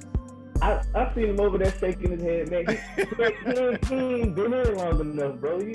You still a baby. Okay. You still a baby, bro. Like 3-4 years, 13 then, cuz. I got 13 bro, that's what's years. up. Congratulations. I shake your head, but just like the comedian said, everything is conditional. I don't care if it's like, love, lust, everything conditional, bro. That's just how I look at it. I can see your point in that. I just say for my specific, the way I operate, you know what I'm saying? The love that I have for my wife, no matter what happens around there, we done been through things, that never changed. I may not have liked her, you know what I'm saying? But I've always loved her. You feel what I'm saying? I'm gonna be real. Y'all ain't even gotta be into it. It could just be the day-to-day thing. You could not like your wife just cause today. I just don't feel like, what's wrong with you? I don't feel like being around you. Like, I like you, but today I really want to be around you. I definitely had them days. And she probably feel the same way. Oh yeah, when you breathe, you be like, shut the fuck up, female. and nothing has happened. You know what I'm saying? Yeah. So check me out, right? We probably about to spin off on something on this. I be going on campaigns, bro, about this whole love word, bro. I'm with Chris. Love is conditional, because if you introduce something into love can change, right? So I heard Dr. Umar say something about love. I don't want to go off on the Dr. Umar rant, but he said people talk crazy about love and stuff. He was like, nobody, they hold love so high up. He said nobody go be in divorce court talking about I want my love back. You know what I'm saying? I want all of my love back, blah, blah, blah, blah, blah. He was probably using it as an analogy, but I thought it was funny because nobody talks about that. But anyway, the bigger point I wanted to make is you can love somebody to death. Oh, I'll go to the end of the earth for my da-da-da-da-da-da. Let's say you find out your wife cheats on you, right? Love has been compromised. You see what I'm saying? Are you still, now there are certain people who will stick around. You see what I'm saying? There are certain people, but that's the exception. There are more people who will leave than will stay. So we're not going to speak to the exception. We're going to speak to the majority, right? So if your wife cheats on you or your husband cheats on you, for the women on the panel, and you find out, are you still willing to do everything you were going to do for them before? Are you still willing to uplift them and, you know what I'm saying, make sure they eat and do all of this other stuff? The answer is no, which proves my point that love, Fiana. Where are you lying? Cut this out, man. We're not gonna It's not true. We're not gonna do this. Yeah, you can still love. Yeah, it doesn't go away because you cheated. DT, love doesn't go away. DT, let me get that cap, bro. Let me get your cap, bro. They we're not happy. Wow. Yeah, we're not happy. That's men who will leave because you've been cheated on. Let's talk about that. All right, look, I'll say this. All I can say is, and again, this is just because of the way that I view love. You know what I'm saying? Most people, whenever you say love, they talk about the feeling, which is conditional. You know what I'm saying? But the love, how it's really supposed to be, when you talk about unconditional agape, that's what I'm saying. I'm not trying to cue up no organ, but that is intentional. That is like you choose to love somebody. Yes. You know what I'm saying? Despite whatever happens. And you know what I'm saying? I'm sure that my wife wouldn't mind me, kind of putting this out there, but we've been in spots in our relationship where we both, you know what I'm saying? Different circumstances around each time, you know what I'm saying? Something may have happened in our relationship, and we've been through everything, whether it be financial struggles, the whole thing, you know what I'm saying? But at the end of the day, we may have went a period of time where we didn't like each other, but we chose to come back to the table, and because the love is unconditional. You feel what I'm saying? Yes, the flowery feelings go away, and just like you said, I don't want to make sure you eat. I don't want at that time. But just like you said, just because somebody cheats on you, it doesn't mean the love goes away. It's just that infatuation that you may have had with them probably distinguished, you know what I'm saying? Or you're still hurt because they broke your trust or whatever. But just the fact that you're hurt shows that the love didn't go away. It's still there. You feel what I'm saying? Come on, DT. Yes, DT, come through. I gotta get it to you. With the word. Yes. Look. I'm gonna move. Hey, Chris, I'm gonna move my pop block for this one. I ain't trying to hear none of that, bro. I ain't trying to hear nnone of that. Look, call me immature, bro. Call me immature. Call me whatever, bro. Here's the thing, right? I mean, I've never done it. Mine was stupidity. When my ex-wife, she left off to go to school. I think we met, and I'm gonna keep this super short. We met the first time. I was stupid, dumb, crazy in love. I was, oh my God, I love her. I dropped everything. I was with somebody at the time, and I just pushed her off a cliff. You know what I'm saying? And I was like, oh, blah, blah, blah. We were together 2 months and she went off to school. This girl cheated on me the first weekend by playing spin the bottle. You see what I'm saying? I'm like, damn. That's immature though. It is, but I'm saying I'm getting to something greater, right? So you know what the crazy thing is?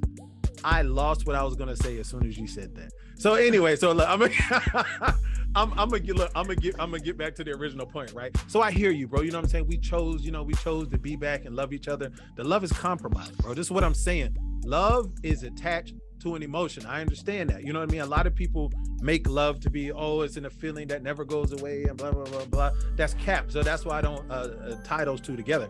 However, bro, there are other reasons why, like in your situation, right? There are other reasons that y'all chose to come back to each other. And love didn't have anything to do with it. I don't feel, bro. And the only reason I say that is because I think it's tied to respect, bro. Like, even though whatever happened, I feel like you have a level of respect for your wife and she has a level of respect for everything you all have come to where you are now. You know what I'm saying? Be it the business or your job, you know what I mean? You all, the house or whatever it is, bro. Like, y'all have come so far. I think it's tied to something else aside from this emotion of So you don't think that respect and love go hand in hand? No, I do not. I don't, because so check this out, right? And this always ends up being a crazy conversation. I tell people I didn't marry my wife and have kids with her because I love her. I didn't. You know what I'm saying? I married my wife because she's functional, because I respect her. I work well with her. She's giving me my girls. And that's all I've wanted kids for the longest. I love kids. I got 2 girls and I love them dearly.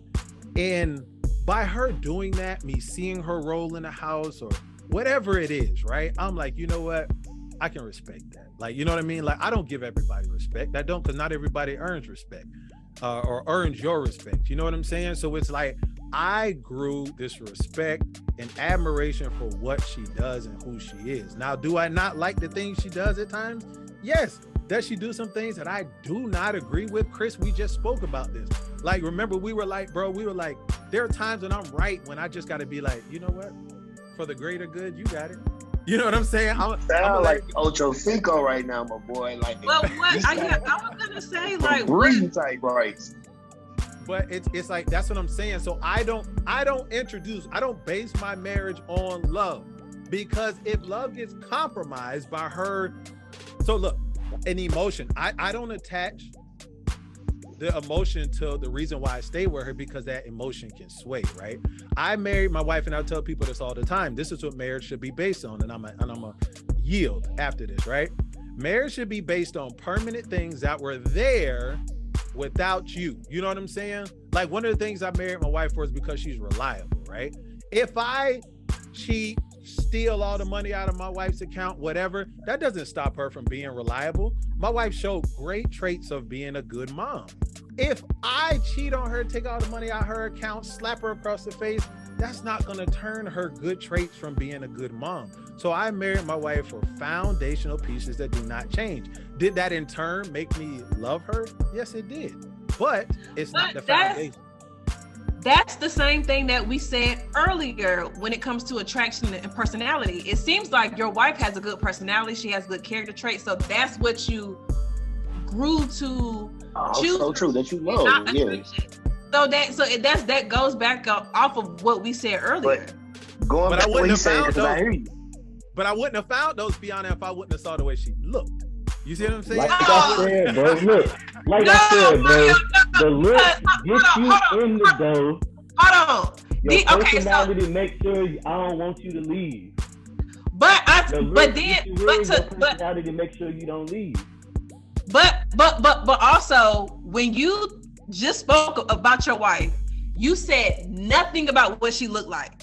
So that doesn't matter. You are more concerned, or what's more valuable to you is her character. Okay, let's go. Wow. Wait. Now. So this is where wait. Are we talking about this dude here, bro? You know what we talking about right now?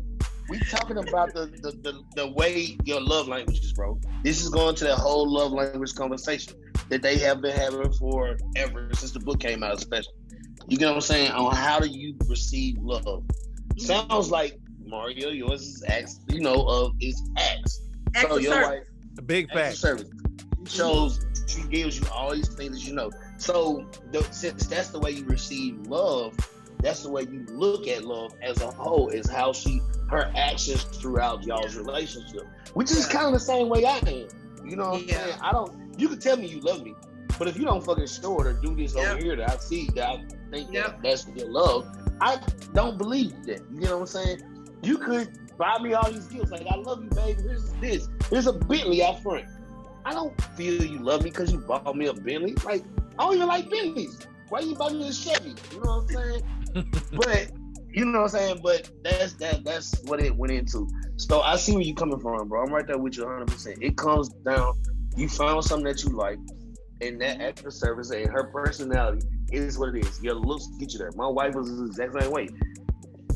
Have I had people that look better than my wife? Yes. But I'm not gonna say that out loud.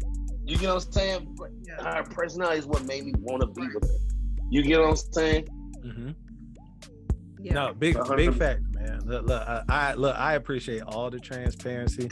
I appreciate Fiona trying to flip me, but it ain't gonna work. Try to get me to I ain't no way I can look at my wife and be like, dang, she got good mom traits. She don't. No, what I did. Attractive, but it sounds like her personality weighs more. What made you marry her is her functional abilities to manage a household, this and that, the third, blah, blah, blah. Not because she was like, oh, her booty was fat or whatever. It ain't none of that. But it was the fatty. But look, it was the fatty that made me find out everything else. So it matters. It matters. You know what I'm saying? So look, I'm not, look. At the end of the day, you married your wife because she's functional. You married your wife because she's a good mom. You married your wife because she can have the abilities to do X, Y, and Z. That's why you literally just said that. Not because she was so fine. Her being beautiful is just a bonus, bro. Yeah. No, but y'all are not. I'm not the letting bow y'all that do wraps this. the package together. Bro, I'm not letting y'all do this because check this out, right? DT. So I said my wife is reliable. She's driven. You know, that's one of my biggest things. In my last relationship, I had to like stay on top of my ex. You know what I'm saying? Like, you know, is this what you want to do? You got to stay with it. You know, look, 1 minute the girl wanted to be an astronaut, a lawyer, a pharmacist, a damn artist. It kept changing. You know what I'm saying? So I had to put all this effort to make sure she was in one spot. I said, the next woman I get with, she better be driven without me. Right. You need to know what you want without any of my intervention. So she has that. But here's the thing, DT. If I wouldn't have saw her walking and, you know what I mean, her heels and her tight jeans and her little dressy shirt with the little frilly arm or the little fluffy arm shirt, wouldn't have said a word. Wouldn't have said a word. But we not arguing that point though. We're just saying that attraction does matter, but personality. Bro, I've been saying it. Look, it's what DT said. The attraction get you in. Yeah. Your personality is what make me say you ain't going nowhere. Yeah, which one? You got a whack personality. If you not bringing nothing to the table other than your face card, get out. It's just like that old saying, bro. It's always somebody better somewhere else, bro. Like, no matter what you find the best, you can find this booty here looks good. I guarantee you wait 10 minutes later and stroll down Instagram. It's a booty over here you like better. It's a face over here you like better. So you found one that you liked, and then all of a sudden you added a personality to it, and that's what it was. Like, that personality took over. You forgot, like, don't get me wrong, the booty definitely keeping you there. Like, you enjoy that booty. The personality is what make you stick around. Because this personality, she got everything you looking for personality-wise. And she has the booty. The big facts, bro. She got all of that, and she's bad. So, like, I'm winning right now. That's basically, and the same thing for the ladies. Meeting all these criteria. Put a ring on to get it over. And he fine as hell. You know what I'm saying? Like, no, it's fact, and I'm not saying, like, I'm not trying to just be confrontational and say, oh, looks matter more. I'm just saying, let's not negate the fact that you wouldn't know any of these personality traits It wasn't for the looks, and that's the only thing I want to throw out. That's the only thing. That's it. Okay. You know what I mean? I think we could all agree with that. 100%. 100%. That's it. So check this out, right? This one, I think we can. I don't know. I'm gonna ask it, and like I said, only if the spirit of the podcast makes you speak on it, and answer it or give a little seasoning after the fact, right? Is it okay to cheat if you're unhappy? Let's go with Chris first. Chris, is it okay to cheat if you're unhappy? No, man. If you're unhappy, what should you do in something brief? If you're unhappy, man, just let them know what you're happy about. If it's something that you've been unhappy about for a long time and it seems like you're not coming to an end, it just seems like that's something you need to cut short and move on from there. Like, y'all need to make a mutual agreement. Like, look, I'm unhappy, you unhappy. Let's end this here. I'm going over here. You know what I'm saying? I'm gonna go do my own thing. That's all I can come up with, bro. It's not okay to cheat, bro. Have you ever had to tell somebody, like, I mean, because I feel like that sounds great. It sounds amazing. But how many of us have went to somebody and said, man, look, I'm not happy, man. So we gotta break this thing. I'm gonna look at you. Me personally, I haven't gotten to that point where I've actually had to do it. But wait. I've had that person come to me, and the first love of my life, the person I thought I was gonna be with for the rest of my life, we sat down, had a conversation. And the toughest thing I think I've ever had to do was let that person walk away, bro. Knowing how much love I cared for that individual at the time. You get what I'm saying? So like, my heart was broke completely. But at the same time, that's the same thing on both ends. You may not have had to say it, but you had to live with the consequences of accepting that they not gonna be there no more, bro. So look, I want to remix the question after that, because I feel like nobody in the history of anybody would say, yeah, it's okay to cheat, unless you were just out there, right? So check this out. I'm gonna flip it and I'm gonna toss it to Leo. Is it okay to cheat if you have repeatedly told your partner or spouse to fix something and they have neglected to do it, or they don't prioritize it? Is it okay to cheat, Leo? However, if I cheated, I done told you why, and you didn't fix it. So therefore, that's what we are right now. But it's not okay. but that's what would happen. But it's not okay. Not okay. It's not okay. But things happen sometimes. As adults, we do stuff and whatever for whatever reason. And but is it okay? Absolutely not. DT, I want to flip the question again for you. Why do people cheat, bro? A lot of times people cheat just because they're selfish. Unpack selfish. I would say they're selfish because, for the first scenario that you brought up, there's something wrong. Whether you brought it up once, whether you brought it up 1,000 times. So, instead of thinking about that other person and like trying to either communicating, you know what I'm saying? You could do that, or you could just leave. Because a lot of times when it comes to cheating, it's more of a, I want to have my cake and eat it too. That's where the selfishness comes in. So it's basically like, all right, I'm with my partner, I'm with my wife, and there's this one thing that she does not do, and I've completely, I've repeatedly said, hey, I want you to fix this, I want you to fix this, I want you to fix this. So where the selfishness comes in, you don't want to let all of that go, so you're just going to go find somebody that gives you that little piece. You feel what I'm saying? But with you going to find somebody that gives you that little piece, you're jeopardizing all the other things. And I hate to bring this up because I absolutely despise Tyler Perry. Like, absolutely. But that 80-20 rule that was in the one movie, I think it was Why Did I Get Married? The first one. It's a fact. It's fact. I don't know what the 80-20. Nobody. So basically, the 80-20 rule is, in a nutshell, when you're with somebody, they're going to give you 80% of what you need and what you look for, but they're always, you know, going to be lacking the 20s. So basically saying nobody's going to give you like 100% of your needs.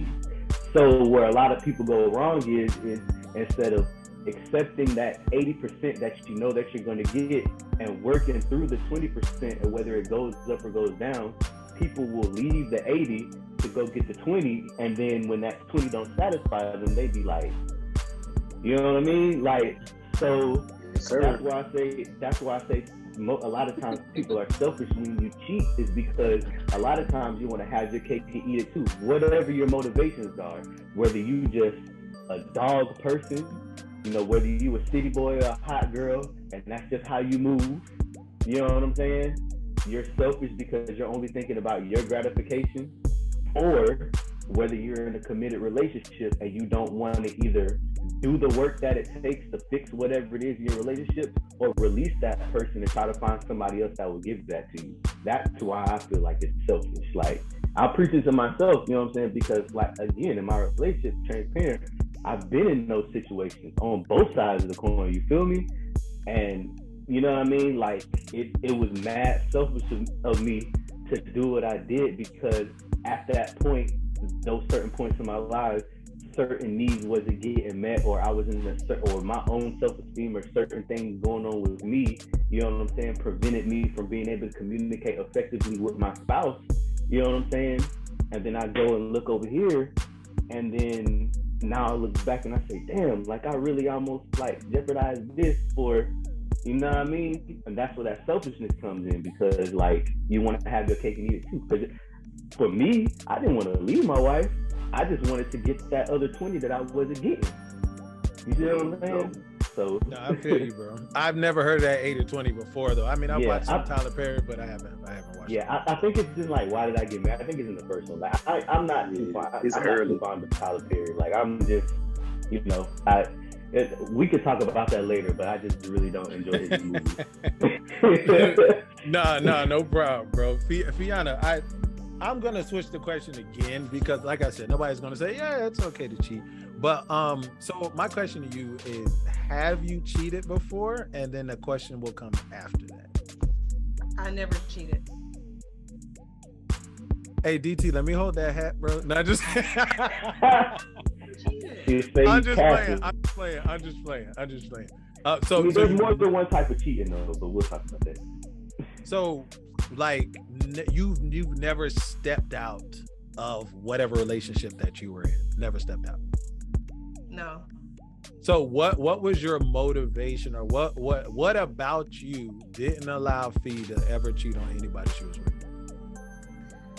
Because first of all, I don't like a lot of people, period. Like, I'm not like a serial dater. If I'm dating you, I like you, I fuck with you. Your audio is like, it sounds like scratchy for some reason. Oh, I don't know. Am I the only one to hear it? Does anybody else hear it? Nah, she sounds fine to me. Okay, if you, my bad. It sounds real scratchy to me. Maybe it'll fix itself. So, but go ahead. Yeah, like, no, I'm just not that type of person. I don't cheat. If I'm with you, I'm with you. That's just that. That's facts. Look, I'll tell you what, options is what ruined me. You know what I mean? When I was younger, you know, when I started getting my, what they call it, your man body, you know what I'm saying? You start feeling yourself, and then, you know, you're with one person, you realize you got options over here. And then I just started feeling myself, and I lost that at an early age. But for you to be, even in your adult, you know, in your adult life now, to still hold on to that, it says a lot about who you are, like, as a person. You know what I'm saying? To hold it that long, because typically people would be. I mean, it's so easy to cheat. I mean, talking about like. But I just feel like that, and that's why asking the right questions is important. When you're dating somebody, especially with the intent on being with them in a monogamous, you know, conversations like this. Mm-hmm. What is your expectation for sex? Are you open to certain things? Do you wear lingerie? Can we spice it? Like, that is important. And just being open, just to try new things. Like, you gotta, and then especially with men are physical beings. You gotta see first. So you want a woman to look nice outwardly, hair done, nails done, body nice, you know? So those things are important. You know what I'm saying? So having the right conversations, like, listen, if you get fat and I tell you you're fat and you're not willing to change, she should know, okay, he might step out. You know, I'm just, you know, so I just feel like having the right conversation. Who's grown enough to have that conversation though? Huh? Not a lot of people. How many women are grown enough to own up to that? That's not something. As a man, a lot of men are not willing to own up to that. Like, you know what? She gonna leave me if I gain some weight. You know what I'm saying? But that's why I say when you're dating, that's what dating is. You are gathering data. So you need to be as honest and put it all on the table. Like, why play around? Like, I'm not 18. Like, I've been with people. So it's like, I can have a conversation and be honest and, you know, let's talk about the expectation. Like, we're not kids.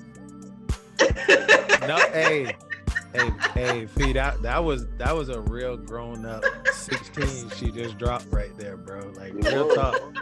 Like I say it all the time, bro. I said it in the relationship versus marriage episode, that these conversations are not had in the dating stages. This is where you have nothing with this person. You got nothing to lose. You got nothing to lose. The guy that I'm dating, he told me, he said, listen, I'm like a female that's freaky or wear lingerie. Like you can't just have boring sex. You can't just be missionary every time in the bedroom. That's boring to some men. So that's why you got to have conversations, sex, emotionally, spiritually, everything. All that stuff matters. And you can't wait until month 3 to start to have these type of conversations, because at this point you wasting time. That's where dating with purpose comes into a thing though, for real though. Yeah. Like, once you start dating, you plan on dating with purpose and looking for who's gonna be your forever. You know what I'm saying? You start looking for specific. I knew this is what I want, and this is what I plan on having. This is what I know, this is what I want, and this is what I want to have. You know what I'm saying? And if you don't check this box here, you on to the next one. You know what I'm saying? If you don't check this, I don't like. It's usually like you not checking one box. I'm moving on. You're not chasing 2 boxes. Okay, you out of. I mean, I just feel like some things are just deal breakers, especially when you're dating.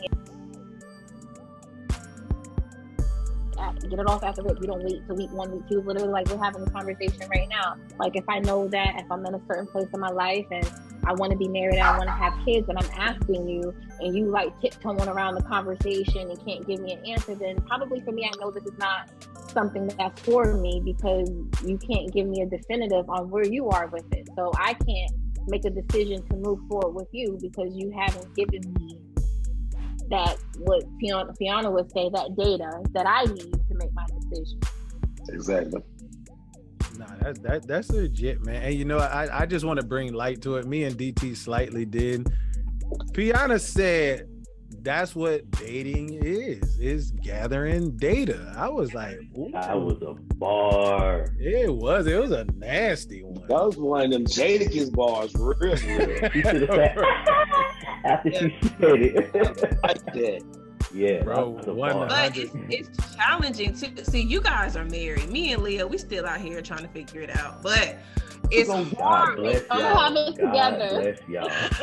But it's hard. Like dating, like I applaud you guys that are married. Y'all straight. But dating now is such, from experiences and like people, like dating has become, and I don't even want to bring up this person, but high value, moderate, like, let's just go get drinks and just talk.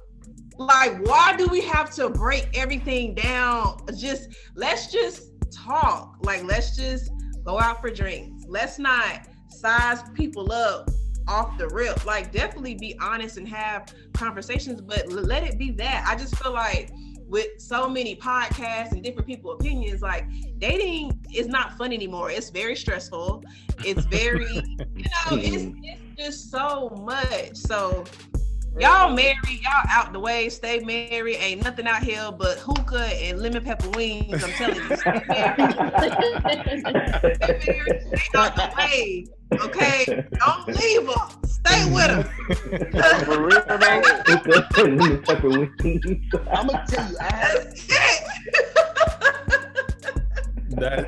Look, I believe it, man. I've heard some horror stories about dating. I believe it, man. It's look, they always say it ain't nothing outside. What they say, ain't nothing out in them streets. They said just stay married. Nothing. They said just stay married. Right. Look, man, we have 2 more questions, right?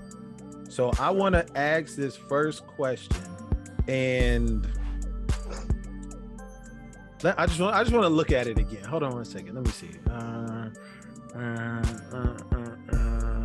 All right, that's what that one. So I got this question from the last episode where we did the simp. We were talking about simps.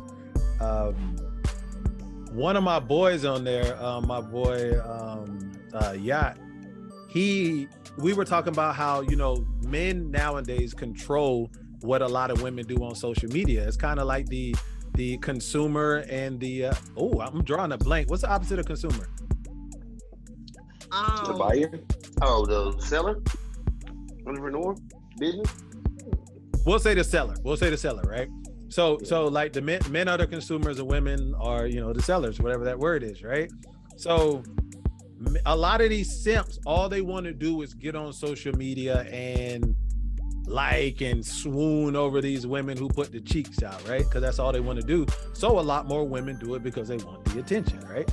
So I was talking about, man, all those women, or 90, I think I said 94% of women get on social media just for that purpose.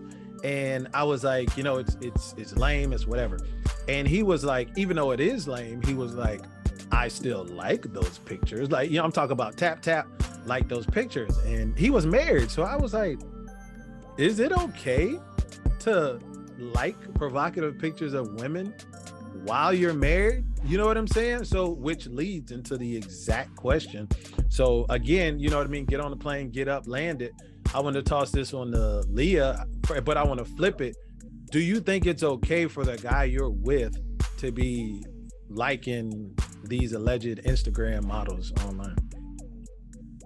I mean, is it okay? I mean, I wouldn't like it, but at the same time, he still has eyes. He's still a human being, and there's still that thing of, I see something. You're watching TV. I mean, I watch TV, and I'm like, oh, he's fine, or this one's fine, or whatever. What does it mean? It's just social media and liking it.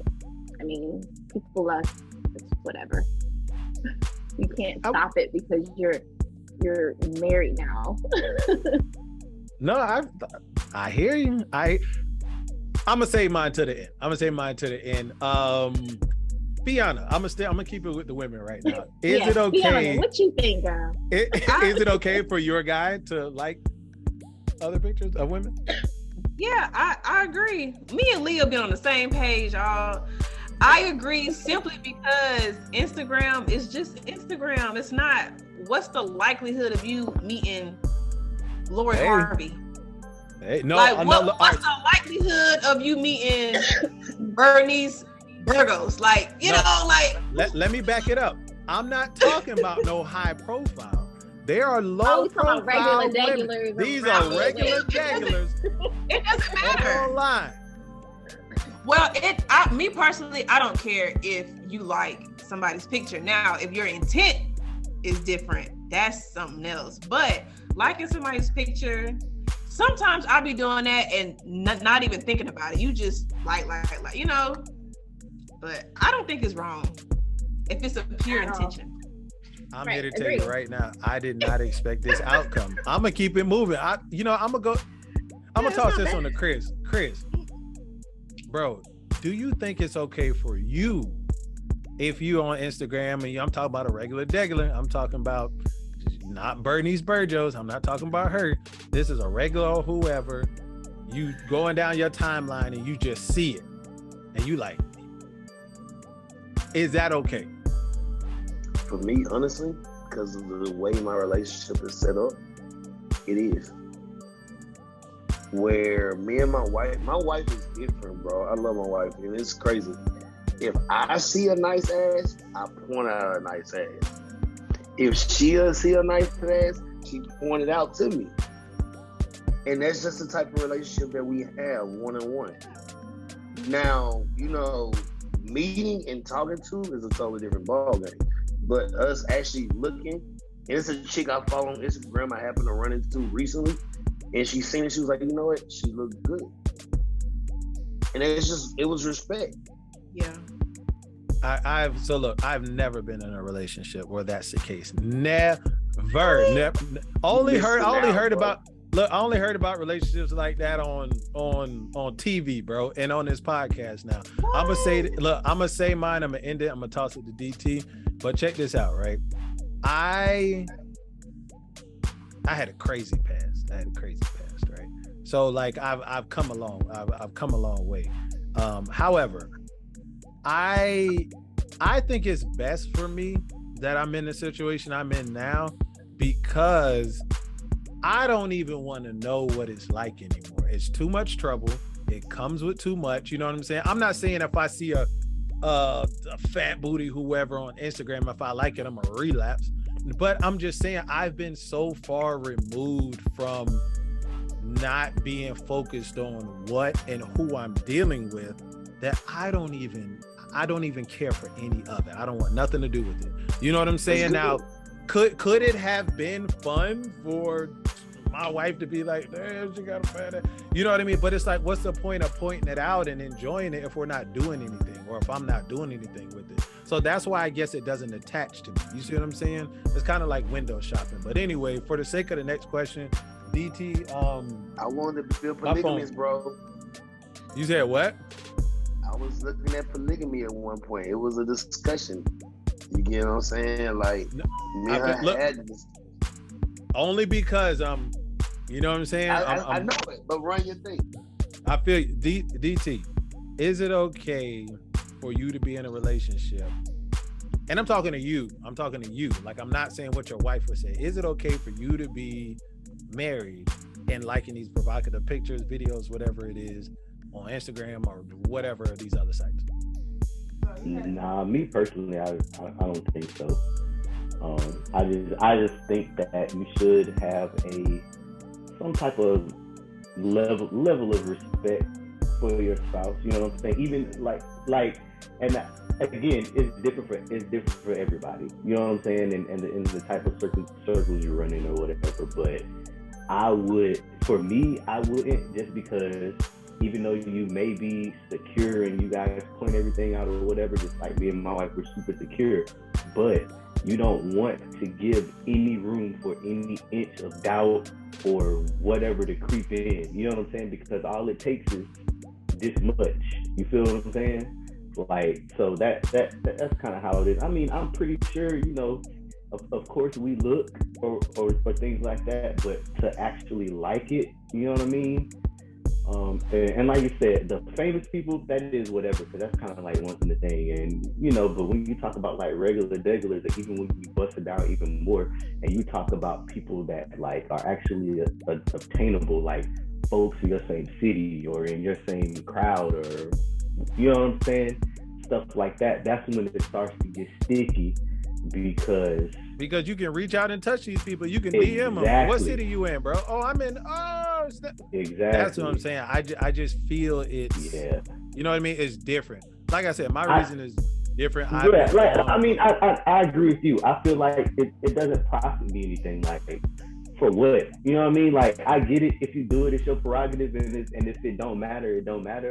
But for me, in my situation, and me personally, I feel like it doesn't profit me, it doesn't benefit me whatsoever when I see, you know what I'm saying, the Instagram or scrolling on Twitter or whatever, and I see something nice I like, to hit that heart button. That it doesn't benefit me whatsoever to do that. You know what I'm saying? You can look, acknowledge, keep on running. Exactly, because just that little bit of whatever, you know what I'm saying? So look, and not to cut you, bro. This is my last question. So this question is completely different than all the other ones, but I feel it's very much valid. I want you all to answer the question again, right? I want you to get to your answer. This one you may have something behind it, you may not, or whatever. But if you do have something you want to add to it, 100% add it. But remember, this is the last question right here, and I know y'all got stuff to do. I don't want to keep y'all. And I just heard my my wife and kids upstairs too. So here's a question, right? And I'll just answer mine first. I'll answer it first to get it out of the way. Is it okay to have a Black and or brown only initiative? And to add clarity and to answer it, I'm talking about an organization, like I'm looking to do something. My major is human resources. So I'm looking to provide free services to Black and brown communities only on my free time, teaching all aspects of human resources. You know what I'm saying? Like showing the importance of it and different, and how they can use it, and even offering some services to up and coming mom and pops to get them started, because a lot of them have compliance issues, payroll issues, like you name it. You see what I'm saying? Now, what brought up the topic was HBCUs. Initially, HBCUs did not permit, you know what I'm saying? And correct me if I'm wrong, did not permit. No, I said it wrong. White people didn't go to HBCUs. True. You see what I'm saying? Texas State, baby. But now the enrollment of white students into HBCUs is egregious. You see what I'm saying? And the main reason why is because Black people ain't going to HBCUs. So they are allowing white people into the HBCUs because they have no funding, they have no enrollment. You see what I'm saying?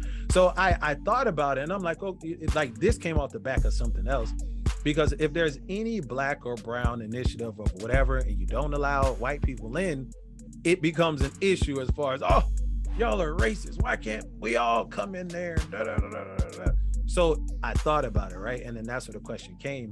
I'm like, if whoever finds out that I'm offering my services specifically to, you know what I mean, Black and brown folks, and they want to feel some type of way, regardless of what you know about me, I don't care.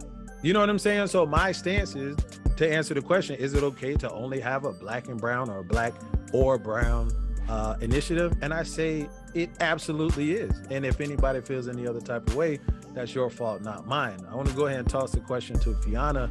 Is it okay to have a Black or brown or only initiative? Yeah, I went to HBCU. Turn up HBCUs in the house. I'm for it. And we need to have, I feel like that's our history. Especially here in Charlotte, there was a highlight on a neighborhood in Charlotte, which is now downtown, but it was completely like a town within a town. It was just Black homes, stores. And so we need to like respect that and like have something for ourselves. Like Caucasians, every other have their things, and it's they sure do. So why can't we keep something to ourselves? Like that's ours. And then I feel a way too. This is probably off subject, but I feel a way when you have white people in Black fraternities and sororities. Like, but I'm pro Black, brown, HBCU, Black enterprise, Black everything. Yes, sir. Hey, I'm gonna toss that thing to Chris. Chris, is it okay to have a Black and or brown only initiative? It is. I mean, it's 100%. Because I say the way this country's been set up for so long, like there's a lot of doors that we weren't allowed to open. Like we weren't allowed to go in whatsoever. So that being said, I think since we made our own door, walk in it. And since we weren't allowed in yours, I don't give a damn. You know, and then allow who we want in and out of ours, right? Yeah, you know what I'm saying? In and out. We don't want you in there. We ain't gonna let you in. 100%. So yeah, 100%. I'm with it. So Leah, check this out. Let me ask D2 this. Because these people do exist. For the white people who would feel some type of way, DT, you have an all Black initiative, and some white people want to come in. You respectfully, it's only a Black initiative. I apologize, but so be on your way. they would call you racist. Why do you think white people would call you racist for telling them they wouldn't be allowed in your black only initiative? Because they're ignorant and they don't know what racism is. What they really need to call me is a bigot or I'm discriminating, which is absolutely correct, but it is what it is. Black discrimination happens all over. The discrimination is happening every day. They discriminate in HR. There's nothing wrong with discrimination. It's not. Yeah. You know what I'm saying? Discrimination and bigotry happen all the time. But you can definitely be a black bigot, but there's no way that you could be a racist as a black person in America.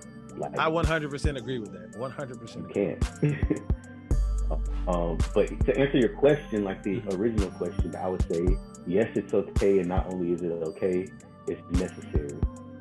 I'm also a fellow HBCU attender / soon to be grad, so I'm at A&M right now, Alabama A&M. I actually got a chance to go back. Like I started out there, joined the Navy, traveled the world, got a chance to go back. So I should be finishing up next year. But yes, definitely love HBCU. And white people go to HBCUs because it's cheaper. FYI.